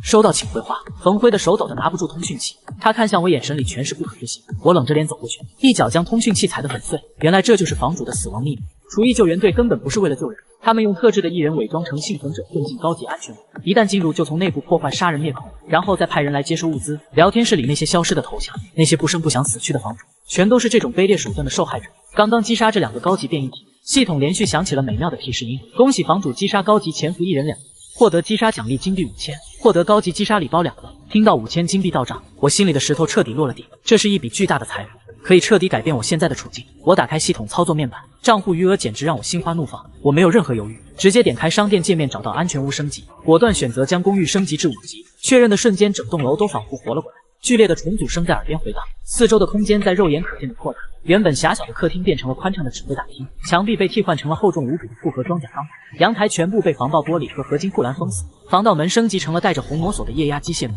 但我最期待的还不是这些，系统清脆的提示音响起，恭喜房主安全屋达到5级，武器库高级商店现已全面解锁，房主可通过消耗金币购买热武器与弹药。我激动地搓了搓手，点开武器商店，满屏幕全都是各种军用级别的家伙，有便携冲锋枪、重型机枪，还有高爆手雷，甚至连重型狙击步枪都有。这下子火力不足恐惧症彻底治愈。我花了2000金币给自己换了一把崭新的精良级突击步枪，又给冯辉买了一把带红点瞄准镜的冲锋枪，顺便补充了足足1000发的弹药。手雷也一口气买了10个装进战术背心，剩下的钱全部用来储备饮用水和高级肉类。现在我的安全屋真正成了一座坚不可摧的堡垒，连空气中都弥漫着让人安心的机油和弹药味。经历了一夜的恐慌和厮杀，大家精神高度紧绷。等把留念的尸骨处理好，简单吃过热乎的饭菜后，除了我留守，其他人都倒在床上沉沉睡去。我坐在坚固的观察窗前，一直守到天色大亮。中午时分，我把冯辉叫醒。既然已经揭穿了厨艺救援队的真面目，我们绝不能坐以待毙，必须外出主动出击，去找寻更多的弹药资源和真相。我让唐小月和小薇锁死液压门，在家看守，带上冯辉全副武装，再次踏出安全屋。外面的世界比之前更加残酷，曾经繁华的街道现在全是废墟和残骸，艺人们在阴暗的角落里游荡。但现在有了充足的能量，他们只要敢露头，我就果断开枪收割金币。我和冯辉顺着之前废弃警车的方向一路探查，走了大约2公里，周围的建筑逐渐变得巨大且陌生。就在城市废墟的边缘，我停下了脚步。不远处的地面上出现了一条宽阔的装甲通道，一扇高耸入云的钢铁巨大闸门横在路中心，闸门上用红色油漆喷涂着几个大字：地区隔离通道。旁边还有一排排被强行冲破的铁丝网。看到这个，我脑海里灵光一闪，原来所有的区域并不是孤立无援的， A 区和其他区其实都是互通的。这些隔离门的存在就证明了这一点。也许厨艺救援队的主力并不是这边的，他们是从其他区域渗透过来。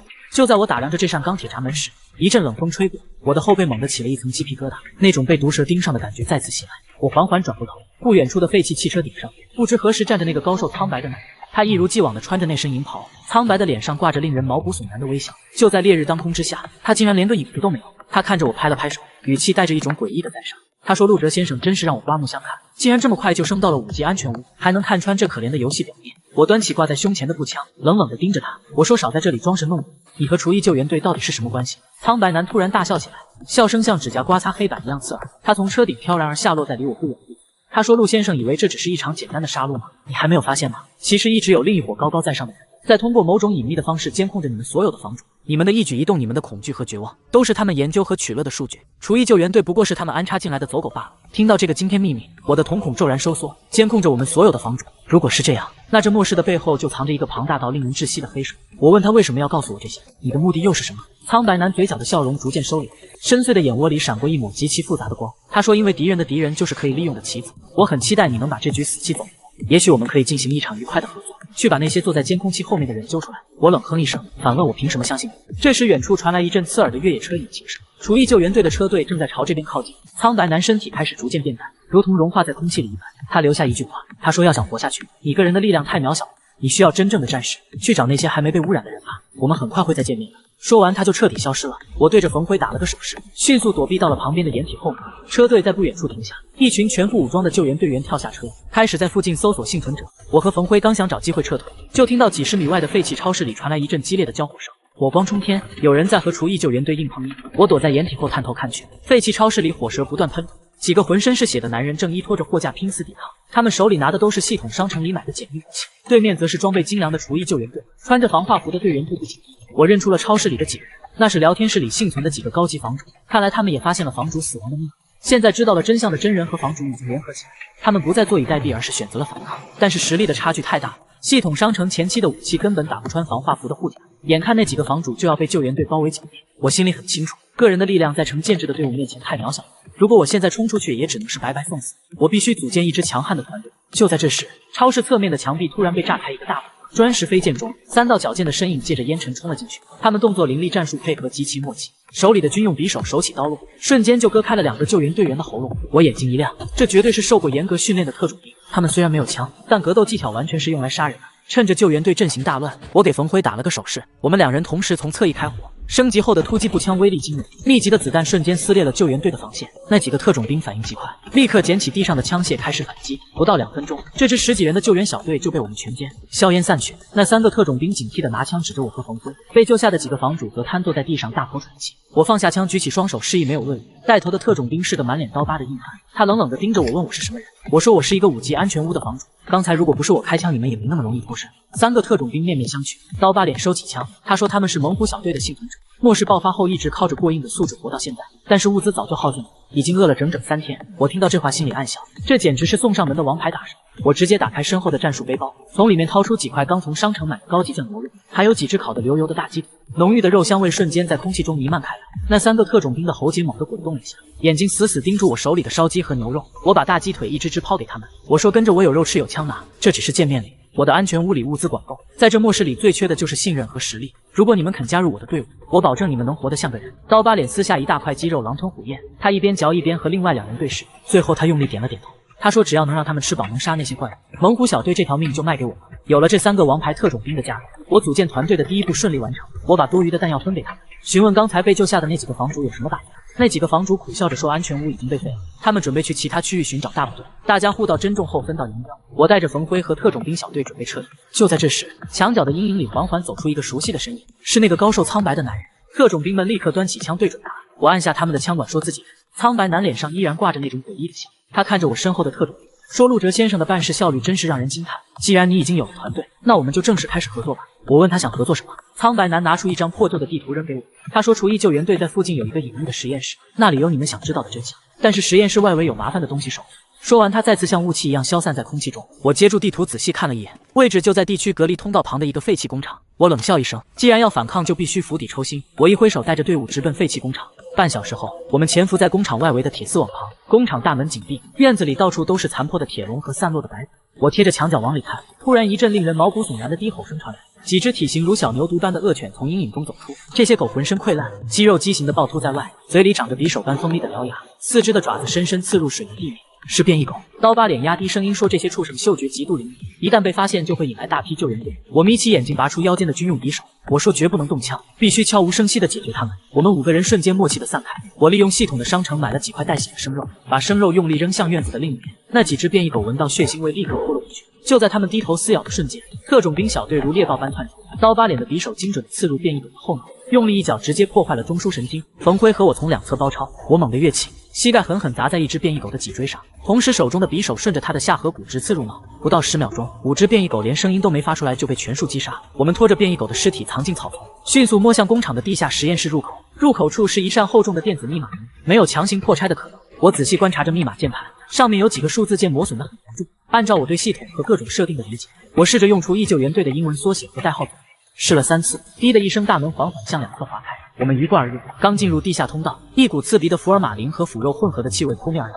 通道2旁全都是巨大的玻璃培养罐，手电光打过去，眼前的景象让我们所有人倒吸一口凉气。培养罐里抛着各种各样畸形的人类和动物，有的身上长满了鳞片，有的手脚完全异化成了利爪，还有的只剩下一个巨大的脑袋。所有的罐子上都贴着厨艺救援队的标签，详细记录着基因融合和实验的数据。刀疤脸咬着牙骂了一句畜生，原来这一切根本不是什么天灾，这些满大街吃人的异人和变异怪物，全都是厨艺救援队在实验室里弄出来的。他们不但制造了这场末世灾难，还以此为借口控制幸存者。我用随身携带的微型相机把这些资料全部拍下，这些都是揭露他们真面目的铁证。我们继续往实验室深处摸索，在一个巨大的封闭隔离区里，我听到了沉重的铁链撞击声。走近一看，那是一个由合金打造的巨型牢笼，里面关着一个如同铁塔般的男人。他的身高接近2.5米，浑身的肌肉像岩石一样一块块垒起，四肢都被粗大铁链死死锁在墙上。他的身上插满了各种抽取管，显然是被当做了实验的活体母本。这人我认识，在以前的新闻里见过，他是全国知名的举重冠军大力士李大力，没想到竟然被抓到了这里。李大力听到我们的脚步声，缓缓抬起头，那双眼睛里布满了血丝和狂暴的怒目。他嘶哑着嗓子吼让我们滚开。我说我们不是救援队的人，我们是来救你的。李大力愣了一下，眼中的狂暴褪去几分。他说这牢笼的密码每天都在换，强行破坏会触发爆炸装置。我走到牢笼的电子锁前，仔细观察着锁孔和线路。我直接打开系统商城，花了1000金币买了一个高级电子破解仪，将破解仪的探针插入电子锁，屏幕上的乱码开始疯狂跳动。30秒后，咔嚓一声轻响，合金牢笼的门弹开了，特种兵们立刻冲进去，用液压钳剪断了铁链。李大力揉着手腕重获自由，他活动了一下庞大的身躯，骨骼发出炒豆子般的爆响。他冲我咧嘴一笑，说这条命以后就是我的了，只要我指哪他就打哪。有了这个恐怖的人形推土机加入，我的团队实力简直产生了质的飞跃。就在我们准备撤离的时候，刺耳的警报声突然在实验室里疯狂回荡，红色的警示灯疯狂闪烁。该死！刚才李大力扯断最后一根检测管时，触发了底层的生命体征警报。实验室的广播里传来一个气急败坏的声音，他说有人潜入了0号实验室，所有作战编队立刻封锁工厂，绝对不能让他们活着出去。刀疤脸端起枪大喊说我们暴露，快撤！我们顺着原路狂奔，刚冲出地下通道，就看到工厂的院子里已经被几十个全副武装的救援队员填满，装甲车上的重机枪已经对准了入口。带头的指挥官冷笑着看着我，他说你们以为能跑得掉吗？现在你们的图像已经全部上传到了区域通缉榜首，不管是房主还是幸存者，只要杀了你们就能获得终身庇护。我心里一沉，厨艺救援队这时发布了全区追杀令，我们彻底成了众矢之的。重机枪喷出半米长的火舌，子弹像雨点一样扫射过来。李大力怒吼一声，直接举起旁边一块重达1000斤的破旧发电机，像扔石头一样狠狠砸向装甲车。轰的一声巨响，装甲车被砸得深陷下去，重机枪瞬间哑火。我们趁机躲进掩体拼死还击，但敌人的数量太多了，火力压制的我们根本抬不起来。四面八方的救援队还在源源不断的打来。冯辉的手臂中了一枪，鲜血直流，一个特种兵也倒在了血泊中，情况已经到了最危急的边缘。我的弹药也快打空了。在这绝境之中，工厂外围的围墙突然传来一连串猛烈的定点爆破声，几十米长的围墙轰然倒塌，烟尘漫天中，一辆重型改装越野车如同钢铁野兽般冲破硝烟，直挺挺地撞飞了拦路的2辆救援队皮卡。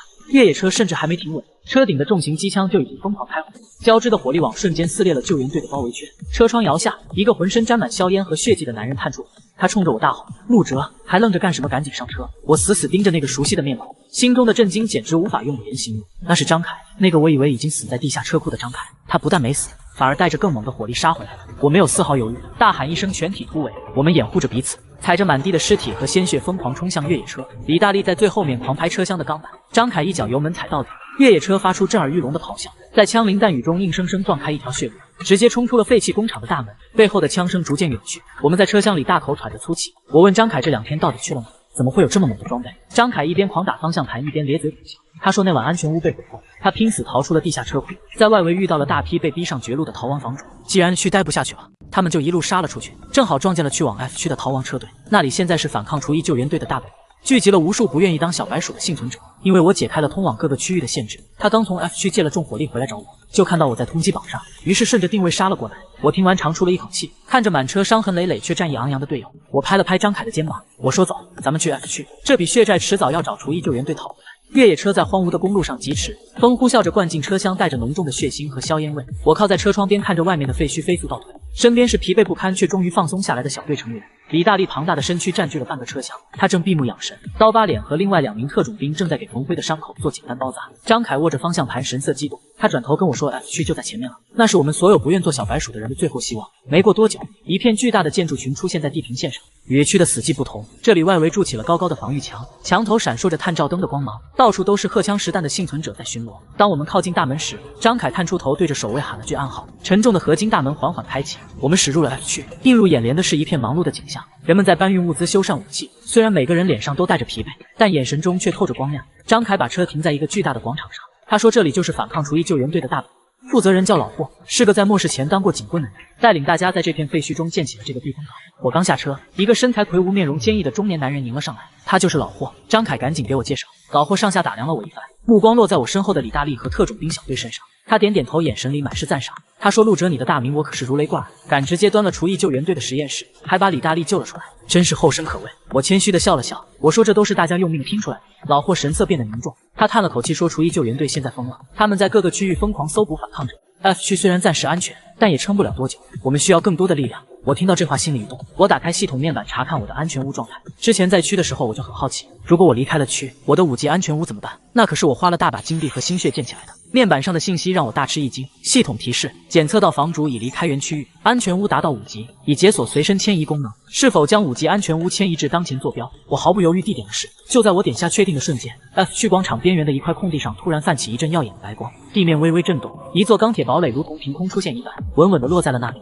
厚重的装甲液压门，全副武装的观察窗，正是我在区的5级安全屋。老霍和周围的幸存者都看呆了，他们从没见过这种能在区域间移动的超级堡垒。我推开液压门，唐小月和小薇早已在里面等候，看到我平安归来，也是激动的红了眼眶。我把小队成员都叫进安全屋，现在有了这个移动堡垒，我们在 F 区就有了绝对的安全保障和反抗的资本。接下来的几天 ，F 区一直在紧张的备战，厨艺救援队的侦察机时不时在天空盘旋，气氛压抑的让人喘不过气。我看着系统账户里因为之前击杀高级艺人和实验室变异狗积攒下来的巨额金币，决定干一票大的。我打开商店，直接点击升级安全屋，系统提示音响起，叮，消耗10万金币，安全屋开始升级至6级。整个钢铁堡垒再次发出震耳欲聋的轰鸣声，面积再次扩大，原本的单层堡垒直接拔高变成了2层的小型要塞，外墙的装甲变得更加厚实，闪烁着冰冷的金属光泽。但最让我激动的是系统随后的提示：恭喜房主安全屋达到6级，解锁终极防御武器玻璃大炮。我赶紧打开武器库查看，玻璃大炮是一种极其恐怖的能量武器，通过消耗巨量金币能够发射出摧毁一切的高能光束，威力足以瞬间气化一支高级艺人。但缺点是每次发射都会消耗大量能量，需要一段时间充能。虽然昂贵且有冷却时间，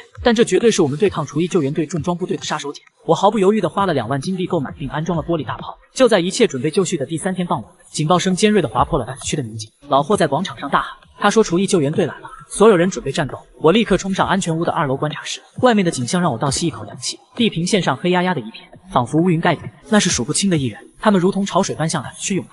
更可怕的是，这些艺人不再是之前那种行动迟缓、相貌狰狞的怪物，他们的外表看起来和正常人毫无二致，穿着普通的衣服，甚至脸上还带着惊恐和无助的表情。如果在人群中，根本无法分辨他们是人类还是艺人。这是艺人的又一次恐怖进化，他们受厨艺救援队的驱使，被当作炮灰来消耗 F 区的弹药和防御。在艺人巢的后方，是厨艺救援队的重装装甲车和全副武装的突击队，他们躲在安全的距离外，冷酷地指挥着这场屠杀。F 区城墙上的火力点开始疯狂倾泻弹药，子弹如火蛇般舔舐着冲在最前面的艺人，血肉横飞，绿色的血液染红了大地。但艺人的数量实在太多了，倒下一批，后面的又踩着尸体继续冲锋。F 区的防御线开始摇摇欲坠，我看着下面惨烈的战斗，心急如焚。这些看似正常人的艺人，有些甚至只是被厨艺救援队强行变异的无辜者，他们或许还有救。我猛地想起系统商城里似乎还有其他的东西，我飞快地在商城里翻找，突然在特殊道具栏里看到了一个闪烁着金光的东西，高级抽卡系统，每次抽卡消耗5000金币，可能获得稀有道具、武器或图纸。我咬咬牙，直接点了10连抽，5万金币瞬间蒸发，眼前光芒闪烁，一排排道具出现在面板上，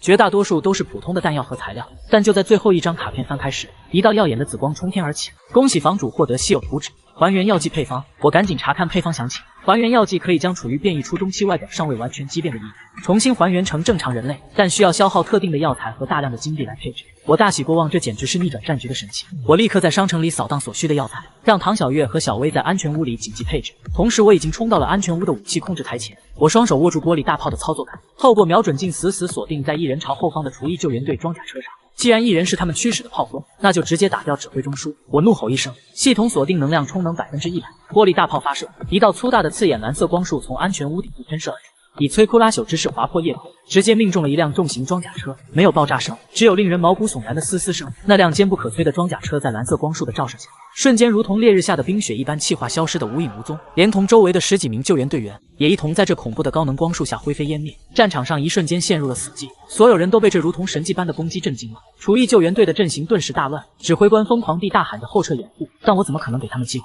玻璃大炮进入冷却，我直接提着突击步枪，带着李大力和猛虎小队冲出了安全屋。我们要杀出一条血路，我一马当先冲在最前面，手里的突击步枪疯狂倾泻火力，专打那些试图重新组织阵型的厨艺救援队军官。李大力像一台狂暴的压路机，庞大身躯直接撞进敌人的防御圈，手里的重型战锤每一次挥动都能砸飞几个浑身装甲的士兵。刀疤脸带着猛虎小队从侧翼如同幽灵般切入，锋利的军用匕首专门切割防化服的薄弱处。张凯和老霍在城墙上组织 F 区的幸存者进行火力压制，战局瞬间逆转。厨艺救援队的重装部队在丢下了几十具尸体后开始狼狈后撤，然而他们并没有彻底溃败，而是冷酷地驱使着前方那些如同潮水般外表正常的艺人，继续向我们发起无脑的死亡冲锋。这些普通艺人眼里满是恐惧和挣扎，他们中有很多根本不是自愿变异的，只是被厨艺救援队当做了实验品和消耗弹药的工具。我看着这些被操控的躯壳，心里涌起一阵强烈的愤怒。就在这时，唐小月和小薇提着2个巨大的恒温箱从安全屋里冲了出来，他们一边跑一边大喊：“陆哥，还原药剂做好了！”我眼睛一亮，立刻让特种兵小队掩护。我打开恒温箱，里面是上百只散发着淡蓝色荧光的注射器。我抓起一把药剂，迎着冲在最前面的几个艺人，没有开枪，而是看准时机，一脚将一个艺人踹倒，顺势将药剂狠狠扎进他的脖管。随着蓝色药剂的注入，那名艺人原本灰雾状的瞳孔瞬间紧缩，脸上扭曲的痛苦表情逐渐舒缓，喉咙里发出一阵剧烈的干呕，随后竟然吐出一大口恶臭的绿色黏液。他瘫软在地上，大口喘着粗气，抬起头时，眼睛已经恢复了正常人类的清澈。他看着自己的双手失声痛哭，他喊着：“我没死，我变回来了。”这一幕让周围所有的幸存者都惊呆了。老霍在城墙上激动的连声音都破了音，他大喊：“那是解药！快掩护陆哲，把所有人救回来！”我如法炮制，接连放倒了10几个冲在最前面的艺人，全部给他们注射了还原药剂。这些被救回来的人类茫然四顾，当他们意识到是厨艺救援队把他们变成怪物来送死时，眼中的茫然瞬间化作了刻骨的仇恨。我把备用的武器扔给他们，我大声吼道：“你们是被那些穿防化服的畜生害的！现在这是你们唯一的机会，拿起武器跟我杀回去！如果不想再变成怪物，就干翻厨艺救援队！”那些刚刚恢复理智的幸存者红着眼捡起地上的枪械，他们虽然身体还很虚弱，但复仇的怒火让他们爆发出惊人的力量。他们嘶吼着转身加入了我们的队伍，开始对着厨艺救援队疯狂射击。这一奇迹般的变故彻底击溃了厨艺救援队的心理防线。他们怎么也想不到自己引以为傲的变异大军，竟然被几管药剂策反成了最疯狂的复仇者。而那些还没有被注射药剂的艺人，似乎因为药剂的某种气味威慑，或者看到同伴的转变，也出现了短暂的混乱和停滞，不再盲目的向前冲锋。我趁着这个机会下令全面反攻，玻璃大炮的充能再次完毕。我通过通讯器向小薇下达指令，一道毁天灭地的蓝色光束再次穿透夜空，直接命中了厨艺救援队的大后方，那是他们的临时指挥所和弹药库。巨大的能量瞬间引爆了所有的军火，一朵耀眼的蘑菇云腾空而起，剧烈的冲击波掀翻了周围所有的装甲车。这一下，厨艺救援队彻底崩溃了，残存的士兵丢盔弃甲，四散奔逃。但在这个已经被愤怒点燃的战场上，他们无处可逃。李大力像抓小鸡一样把一名指挥官从吉普车里揪出来，重重的摔在地上，刀疤脸的匕首划破了无数逃兵的防化服。战斗一直持续到黎明。当第一缕阳光刺破黑暗，照亮这片修罗场时，地上躺满了厨艺救援队的尸体和残骸。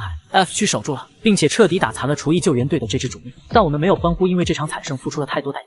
我走到那个被李大力活捉的指挥官面前，他满脸是血，眼中透着极度的恐惧。我用步枪顶着他的脑袋，声音冷得像冰室里的寒气。我说：“告诉我，你们厨艺救援队到底是个什么组织？为什么要把人类变成怪物？还有你们背后到底隐藏着什么真相？”指挥官哆嗦着嘴唇，起初还想咬牙硬撑，但当李大力掰断他2根手指后，他彻底崩溃。他哭喊着说：“我们也是被逼的，厨艺救援队根本不是什么人类组织，我们只是外星人攻占地球的前锋。”我听到这里，心里猛地一震。外星人？指挥官颤抖着继续说：“真正的幕后黑手是来自深空的某种高阶生命体，他们看中了地球的资源，但直接入侵会遭到地球本土意志的强烈反抗，所以他们利用基因技术制造了这种能把人类变成怪物的病毒，企图从内部瓦解人类社会。我们在实验室里制造的变异狗和高级艺人，就是他们提供的数据。”我深吸了一口气，感觉脊背发凉。如果真相是这样，那系统和苍白男又算什么？我厉声问那个该死的系统为什么要发金币？苍白男又是什么鬼东西？指挥官惊奇地看了我一眼，似乎不敢相信我竟然不知道这些。他咬着牙说：“系统根本不是我们做的，系统和那个苍白男其实是地球本身的防御机制。”我愣住了，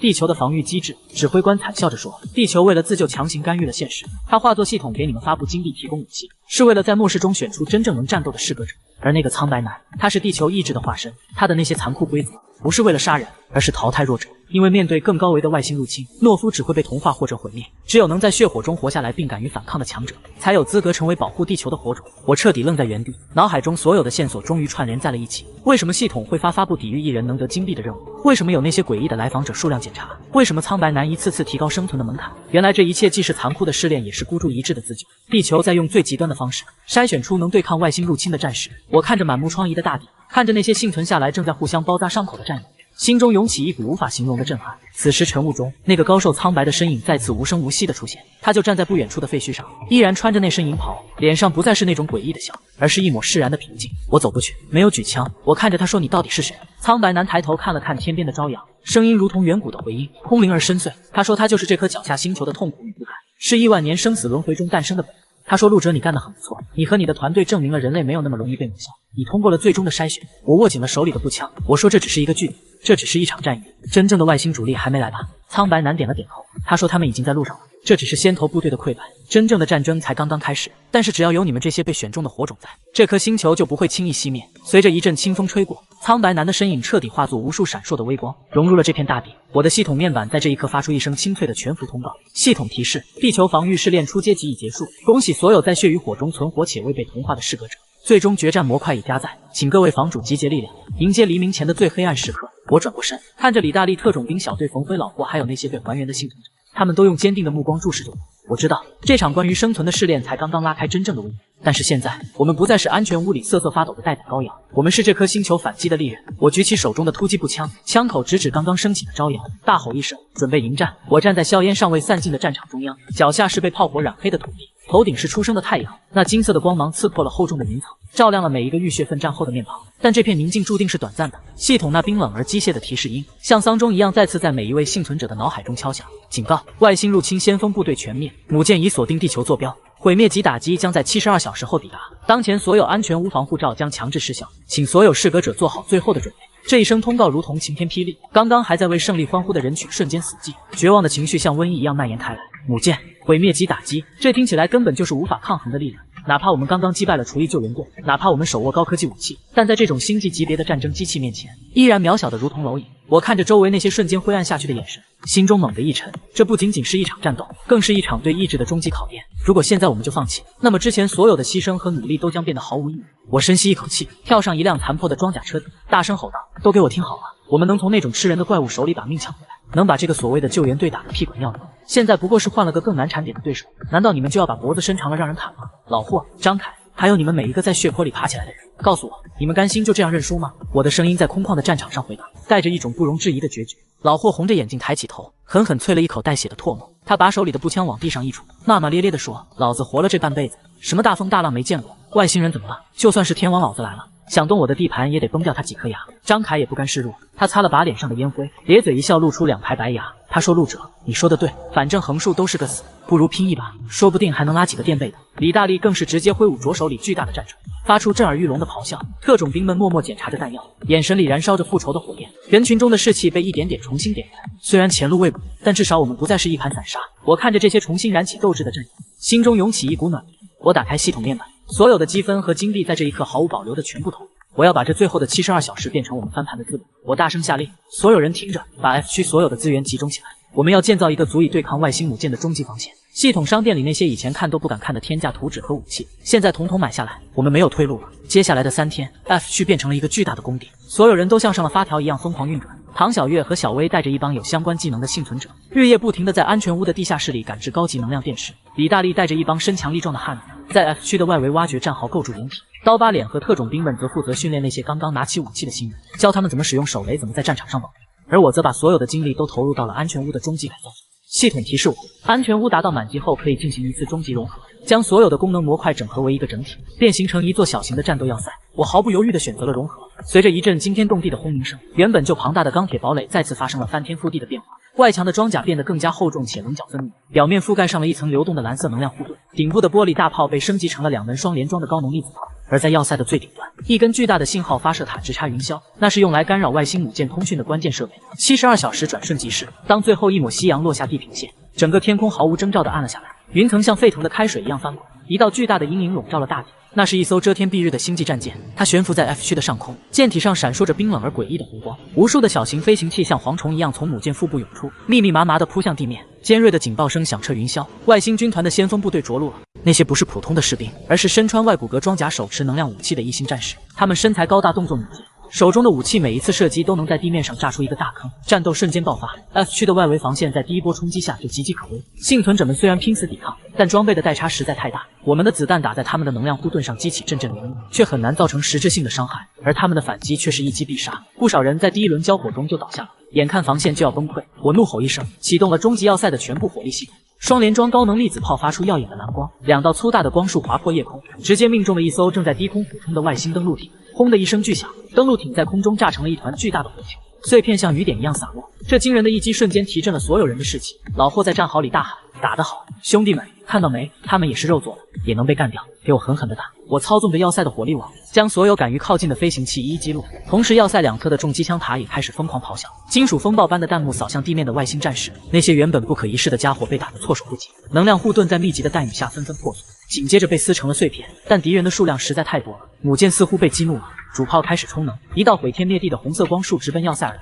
我心头一紧，系统警告，检测到毁灭级能量打击，当前护盾无法完全抵御。我大喊一声，全体规避，同时把要塞的能量护盾开到最大，红光瞬间淹没了整个要塞，剧烈的震动让我几乎站不稳，耳边全是刺耳的警报声和金属扭曲的声音。护盾值在疯狂下降，50%、30%、10%。就在护盾即将破裂的瞬间，那道红光终于消散了。要塞虽然还在冒烟，外墙被烧得通红，但它奇迹般的挺住了。我擦了一把脸上的冷汗，眼神变得更加凶狠。既然你们想玩命，那就来吧！我通过通讯器对所有战斗人员喊道：“就是现在，趁他们主炮充能，给我反击！”李大力带着敢死队冲出了战壕，他们手里拿着刚刚赶制出来的电磁脉冲手，不要命地冲向那些瘫痪的外星战士。刀疤脸和特种兵们则在废墟中穿梭，利用地形优势，用狙击枪精准点射敌人的指挥官。战场变成了一台巨大的绞肉机，每一秒都有人倒下，每一秒都有生命消逝，但没有一个人后退。我们是在为自己的家园而战，为人类最后的尊严而战。就在战局陷入焦灼的时候，天空中突然传来一声奇异的嗡语，那个高瘦苍白的身影，那个代表着地球意志的男人，竟然再次出现在了半空中。这一次，他不再是那个冷眼旁观的观察者，他的身体散发出耀眼的白光，如同一颗初升的太阳。他张开双臂，无数的光点从他体内飞出，融入到每一个正在奋战的战士体内。我感觉到一股前所未有的力量涌入全身，疲惫一扫而空，伤口在飞速愈合，手中的武器仿佛有了生命。不仅是我，所有人都发生了惊人的变化。普通人的速度变得像猎豹一样敏捷，力量变得像熊一样巨大，甚至有人能够操控元素，凭空召唤出火焰和雷电。这是地球意志的最后馈赠，他把自己所有的能量都赋予了我。苍白男的身影在释放完能量后变得透明，他看着下面的战场，脸上露出了欣慰的笑容。他在消散前留下了最后一句：“去吧，人类，这是你们的星球，谁也不能夺走。”这股力量成了压垮外星军团的最后一根稻草。我们发起了全面的冲锋，那些原本不可一世的外星战士，在被强化的幸存者面前变得不堪一击。李大力一锤砸碎了一台外骨骼装甲，所过之处，外星人纷纷化为灰烬。我操纵着要塞，将最后一发高能粒子炮对准了天空中的母舰。系统提示：能量过载，发射后要塞将永久损毁。是否确认发射？我看着那艘庞然大物，没有丝毫犹豫，狠狠拍下了发射按钮。去死吧！一道比之前任何一次都要耀眼的光柱冲天而起，带着地球所有生命的怒火，直直地刺入了母舰的核心引擎。时间仿佛在这一刻静止了。紧接着，天空中爆发出一团比太阳还要耀眼的光芒，巨大的爆炸声震得大地都在颤抖。那艘不可一世的外星母舰在空中解体，碎片像流星一样坠落，燃烧着划过天际。地面上的外星残兵看到母舰被毁，彻底丧失了斗志，纷纷丢下武器投降，或者在绝望中自保。当最后一声爆炸平息 ，F 区陷入了短暂的宁静，随后爆发出了震耳欲聋的欢呼声，人们拥抱在一起，哭泣着，呐喊着：“我们赢了，真的赢了！”我瘫坐在控制台前，看着显示屏上逐渐恢复平静的数据，长长的出了一口气。唐小月和小薇冲进来，紧紧抱住我不放，泪水打湿了我的肩膀。我走出要塞，看着满目疮痍却又充满生机的大地，晨曦再次洒下。这一次，没有了阴霾，没有了恐惧，只有无限的希望。那些逝去的战友，那些牺牲的英雄，他们的血没有白流。人类在这场浩劫中不仅活了下来，还变得比以往任何时候都要强大。我们守住了家园，守住了未来。而我陆哲，这个曾经只想苟活的小人物，也终于在这末世的尽头找到了属于自己的答案。只要星火不灭，希望永存。天空中下着漫天的火雨，那艘巨大外星母舰的残骸像燃烧的流星一样砸向大地。虽然我们刚才拼死毁掉了母舰，但危机根本没有完全解除。一块如同山丘般巨大的母舰核心碎片笔直地砸向了我们曾经待过的区方向，大地震颤，发出震耳欲聋的轰鸣。就在这时，系统发出了全新的提示音，这次不再是那种冰冷死板的机械声，而是带着一丝急促和人性化。系统急报：星际坐标已被残存核心锁定，地球自动进入强制进化阶段，请适格者立刻摧毁跃迁核心。我低头看向自己面前的系统操作面板，由于刚才爆了外星人的母舰，我的击杀金币奖励直接爆表了，后面一长串的零根本数不过来，账户余额直接显示为9个9。唐小月和小薇紧张地跑过来问我接下来该怎么办。我冷笑一声，我说既然现在穷的只剩下钱了，那咱们就把这安全屋直接拉到顶配。我伸出手指在升级按钮上疯狂连鼓，10万金币、100万金币、1000万金币，金币像流水一样疯狂消耗。安全屋的等级从6级一路狂飙，直接升到了9级5级。整个钢铁要塞爆发出刺眼的蓝色强光，庞大的建筑主体开始疯狂向地下扎根，面积更是夸张地向外扩张了近5倍。厚重的超合金装甲层层叠加，整个基地彻底蜕变成了一座高科技的移动战争堡垒。系统提示：解锁重力控制立场，系统提示解锁空天悬浮战车大队，系统提示解锁反物质间行兵工厂。张凯和老霍站在要塞大厅里看傻了眼。老霍结结巴巴地说：“这哪是安全屋啊，这火力配置去打外星人老家都够了。”我拍了拍他的肩膀说：“地球意志把最后的底牌都交给我们了，没这身神装怎么去跟外星人抢地盘？”但我们还没来得及庆祝，之前派出去负责周边侦查的特种兵刀疤脸就发来了紧急的通讯请求。他的声音在频道里显得非常焦急。他说：“陆哥，你在一区坠落的那个核心碎片有古怪，周围的能量波动高得吓人，有大批残存的外星余孽正围在核心周围，他们在用残骸拼装一个巨大的星际跃迁门，想要强行召唤真正的外星主力舰队过来。还有更要命的情况。”刀疤脸咽了口唾沫，继续汇报：“之前那些被厨艺救援队造出来的普通艺人，因为吸收了核心碎片泄露出来的暗能量辐射，现在全都不受控制的暴走变异了，变成了体型好几米高的毁灭者。他们现在六亲不认，只知道疯狂杀戮，连我们之前用的还原药剂都被他们失效。”我听完心里猛地一紧，我就知道外星人不可能这么容易就被打发掉。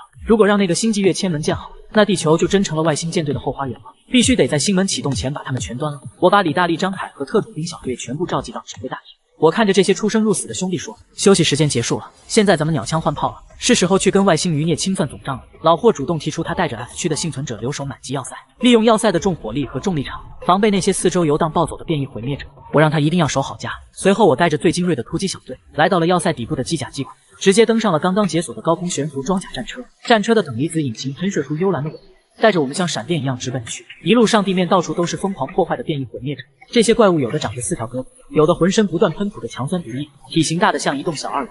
但在我们悬浮战车的高能速射机炮面前，这些怪物全都是送金币的金面包。战车一路横推碾压所有拦路的变异体，没过多久我们就杀回了曾经熟悉的区废墟。我透过战车舷窗往下看，那片我曾经生活过的南城公寓早就被夷为平地，取而代之的是一个无比巨大的环形陨石坑。外星母舰的核心就砸在深坑的最中央，正散发着肉眼可见的刺眼紫光。坑底密密麻麻全都是残存的外星士兵，还有大量被他们奴役苦役的低阶艺人。他们正像工蚁一样疯狂搬运着金属材料，再组装一个足有几百米高的巨大星门框架。我看着星门中央已经开始剧烈闪烁的空间涟漪，如果再晚来半个钟头，这星门估计就要彻底打通了。我冷笑一声，转头对李大力说：“大力，看你的了，给他们听个响。”李大力咧着大嘴残忍地笑了笑，他之前被地球意志强化过身体，现在简直就是一个活脱脱的人形暴龙。他直接扛起系统武器库里最贵的反物质火箭筒，一把推开战车顶部的装甲舱盖跳了出去，站在车顶居高临下的瞄准坑底的外星阵地。就在这个时候，坑底的一个外星指挥官似乎察觉到了空中的动静，他穿着一身扎眼的金黄色高级动力甲，嚣张地举起手里的高频能量剑指着我们的战车。战车的通讯频道里传来他用设备同步翻译的蹩脚地球语。低等的土著蝼蚁立刻滚下来跪下投降，成为伟大的星际神族的奴隶是你们唯一的活路。我听到这话差点没忍住笑出声，死到临头了还敢在这里装大尾巴狼，真以为他们还是刚才那个不可一世的舰队前锋吗？我根本懒得跟他废话一句，手在操作台上直接重重按下了战车主炮的开火按钮。一道水桶窟的刺空白光瞬间划破空气，那个嚣张的金色外星指挥官连一声惨叫都没来得及发出来，连同他身边聚集的几十个重甲护卫直接被主炮的高温气化轰成了漫天飞灰。这种妥妥的降维打击瞬间让外星阵地乱作一团。李大力也没闲着，肩膀上的反物质火箭炮紧跟着连连开火，黑色的反物质能量球像死神的镰刀一样砸进敌群中，没有震耳欲聋的爆炸声，只有令人毛骨悚然的空间吞噬。凡是被那些黑色光球波及到的外星怪物，全部在惨叫声中悄无声息的湮灭消散，底下的防线瞬间被撕开一个巨大的缺口。特种兵刀疤脸大喊一声行动，带着小队顺着锁降绳像猛虎下山一样溜进坑里。锋利的军用震动匕首在敌阵里带起一片片血雨。那些外星余孽根本没料到我们会来得这么快，火力还这么猛，被打得晕头转向，毫无还手之力。眼看着我们就要推进到核心装置，强行摧毁星门，那颗巨大的母舰核心突然发出一声极其刺耳的低嗡声，紫色的光芒在一瞬间闪烁到了极致。星门中央的空气被一股恐怖的力量强行撕裂了一个大口，一股浓郁到让人几乎无法呼吸的威压顺着那条漆黑的空间裂缝疯狂涌过来，连坑底的重力都发生了扭曲。张凯脸色煞白，冲着通讯器大喊：“陆哥快退，有大东西要挤过来了！”我死死握着手里的高斯狙击步枪，眼睛死盯着那个不断扩大的空间裂缝。裂缝的黑暗中缓缓探出了一只巨大无比的机械金属利爪，单单是那3根尖锐的合金爪刺就比我们的悬浮战车还要大。看来是外星舰队的主力母兽按捺不住要强行穿越过来。如果这东西真踏上地球的土地，那这满地的人类就全得变成鸟料。如果不马上关掉星门，炸碎核心，今天在场的兄弟一个也别想活着回去。我猛地抓起通讯器，对驾驶舱里的唐小月和小薇大吼，把战车的等离子引擎功率直接推到200%的极限。别管什么武器了，拿车身去撞碎那个紫色的母舰核心。战车的引擎发出超负荷运转，产生撕裂空气的悲鸣，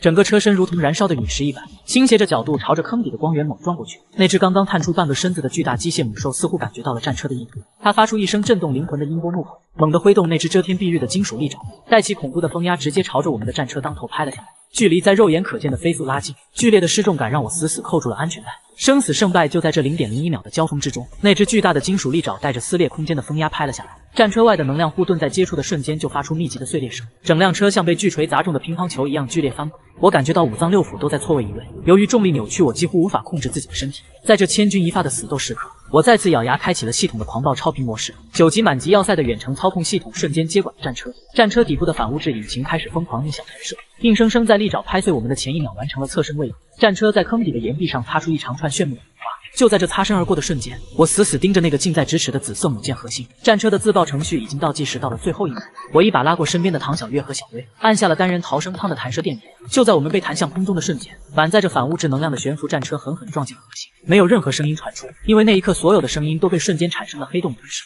一道漆黑的空间波纹以撞击点为中心猛地炸开，原本耀眼的紫色强光像被巨鲸吸水一样吸入黑洞，紧接着是排山倒海般的引力坍塌。那个正在不断扩大的星际跃迁门开始剧烈扭曲变形，就像一张被无形巨手疯狂揉捏的烂纸。正卡在门缝中央的那只巨大机械母兽发出无声的哀嚎，它的身体被坍缩的空间利刃像切豆腐一样切碎，暗金色的液体和细碎的机械零件喷涌而出。随后那道几百米高的星门轰然向内陷落，伴随着最后一道白光的剧烈闪烁，所有的外星科技产物全部化作了最原始的尘埃。坑底那些还没来得及撤离的外星士兵瞬间化为虚无，由于失去了坐标引导和能量支持，天空中那些还没着陆的外星飞行器纷纷失控坠落。那场足以毁灭地球的星际入侵在此刻彻底宣告终结。我和几名幸存的兄弟靠着逃生舱的缓冲跳到了陨石坑边缘，所有人看着底下那个归于死寂的深坑大口喘气。李大力手里那把断裂的战锤重重砸在地上，他咧开沾满鲜血的大嘴嘿嘿傻笑。张凯一屁股坐在碎石堆上说：“咱们这回真的活下来了。”我看着天边那轮诡异的红光正在逐渐褪去，阳光开始重新恢复成那种清透的色泽，那是家园重获新生的征兆。可就在我们准备撤离返回要塞的时候，远处的废墟后方传来一阵阵整齐的引擎轰鸣声，10几辆漆黑的全装甲越野车排开阵型包围了过来。车门打开，几十个西装革履神情高傲的人簇拥着一个老者走下车。这群人身后跟着大批手持高尖端武器的雇佣兵，老者胸前别着一枚我从未见过的厨艺救援队最高统帅勋章，他用那种居高临下的眼神打量着浑身血迹的我。他拍了拍掌心，用那种公事公办的傲慢语气开口，他说：“陆哲先生，你们的表现超出了我们的预期。作为劫后余生的适格者，你们现在被正式收编进入救援队的全球重建委员会。你手里的那个满级安全物要塞要立刻移交给委员会接管，那里面所有的武器数据和系统金币余额都要充公。为了全人类的未来，你们必须做出这种牺牲。”老者身后的那帮官员纷纷点头称是，其中一个胖子更是贪婪地盯着我手腕上的系统表盘。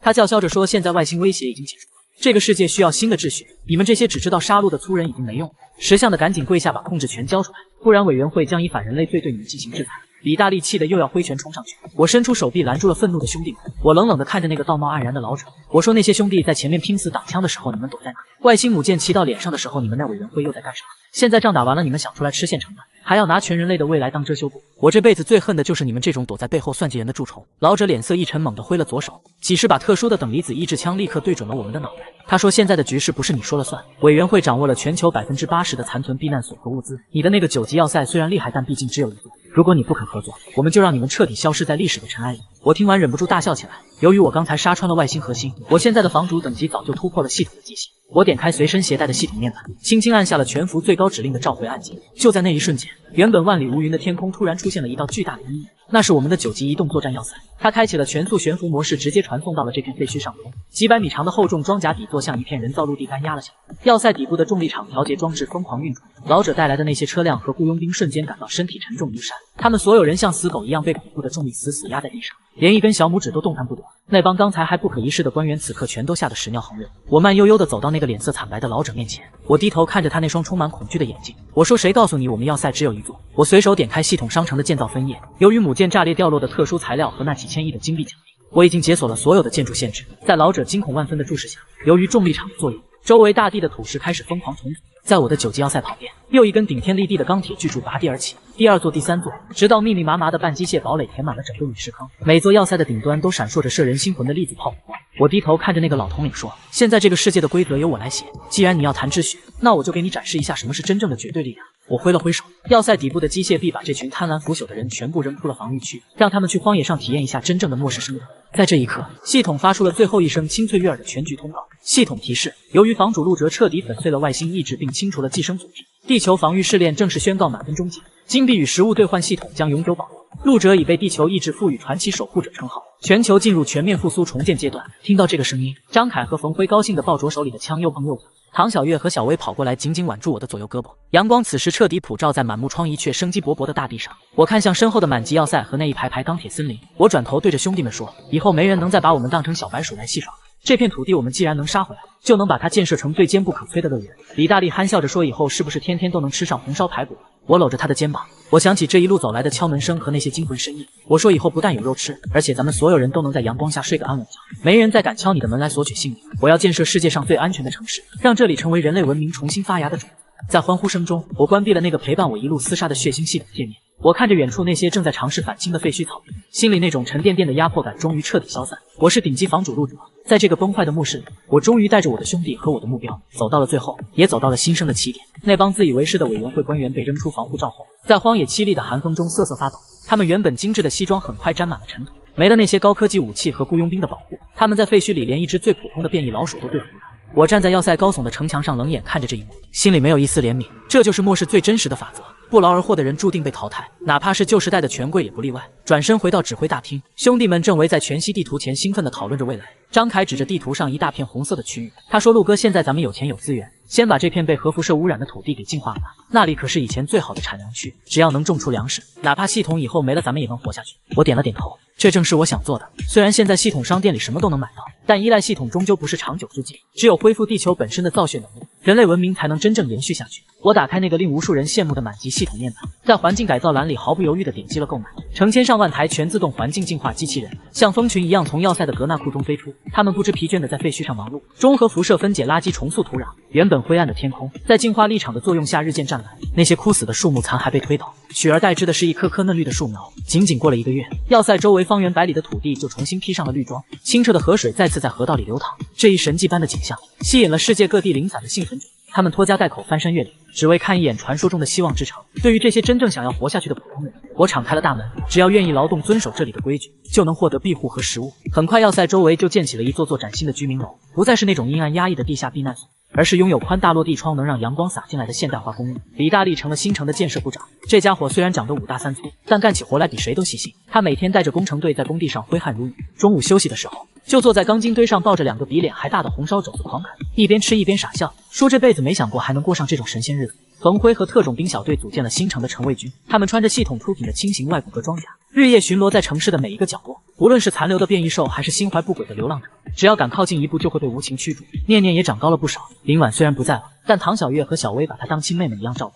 小丫头现在背着书包在新盖好的学校里上课。那天我路过学校，听到里面传出的朗朗读书声，那一刻我突然觉得，之前拼上性命去战斗的一切都值了。又是一个深夜，我独自一人登上要塞的最高点，俯瞰着脚下这座灯火通明的城市。街道上不再有惊恐的尖叫，取而代之的是孩子的欢笑和夜市的喧嚣。就在这时，身后的空间微微波动，那个熟悉的高瘦苍白身影再次浮现。他依然穿着那身银色的长袍，但身上那种令人窒息的压迫感已经消失不见，取而代之的是一种温和而平静的气息。他走到我身边，和我并肩看着这万家灯火。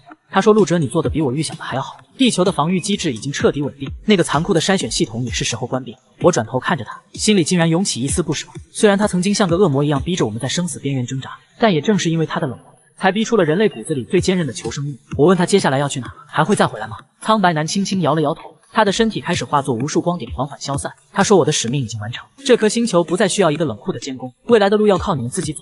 但我会化作山川河流，化作风和雨，永远注视着你们。记住，只要人类不放弃希望，我就无处不在。”随着最后一个字落下，他的身影彻底消失在夜风中。与此同时，我手腕上的系统界面也发出最后一声封印，所有的任务栏全部清空。那个曾经时刻悬在我头顶的倒计时彻底归零，只留下了一个具有永久使用权的兑换商城和要塞控制权。这是地球意志留给守护者最后的礼物。我深吸了一口气，感觉肩膀上前所未有的轻松。那些被丧尸追赶、被异人围攻、被外星母舰压顶的噩梦，终于在这一刻画上了句号。唐小月和小薇拿着一件厚外套走上露台，轻轻披在我的身上。他们笑着问我在看什么，这么入神。我握住他们的手，指着远方天际那颗最亮的星，我说在看我们的未来，那里不再有杀戮和恐惧，只有这漫长岁月里最平凡也最珍贵的安稳。张凯在楼下大喊着让我下去喝酒，说是李大力又烤全羊了，要是去晚了连骨头都不剩。我笑着应了一声，搂着身边的爱人转身走下高塔，走进那片属于我们的充满了烟火气的人间。这不再是一个关于生存的故事，而是一个关于生活的新篇章。而我陆哲，这个曾经的顶级房主，现在的城市守护者，也将在这片新生的土地上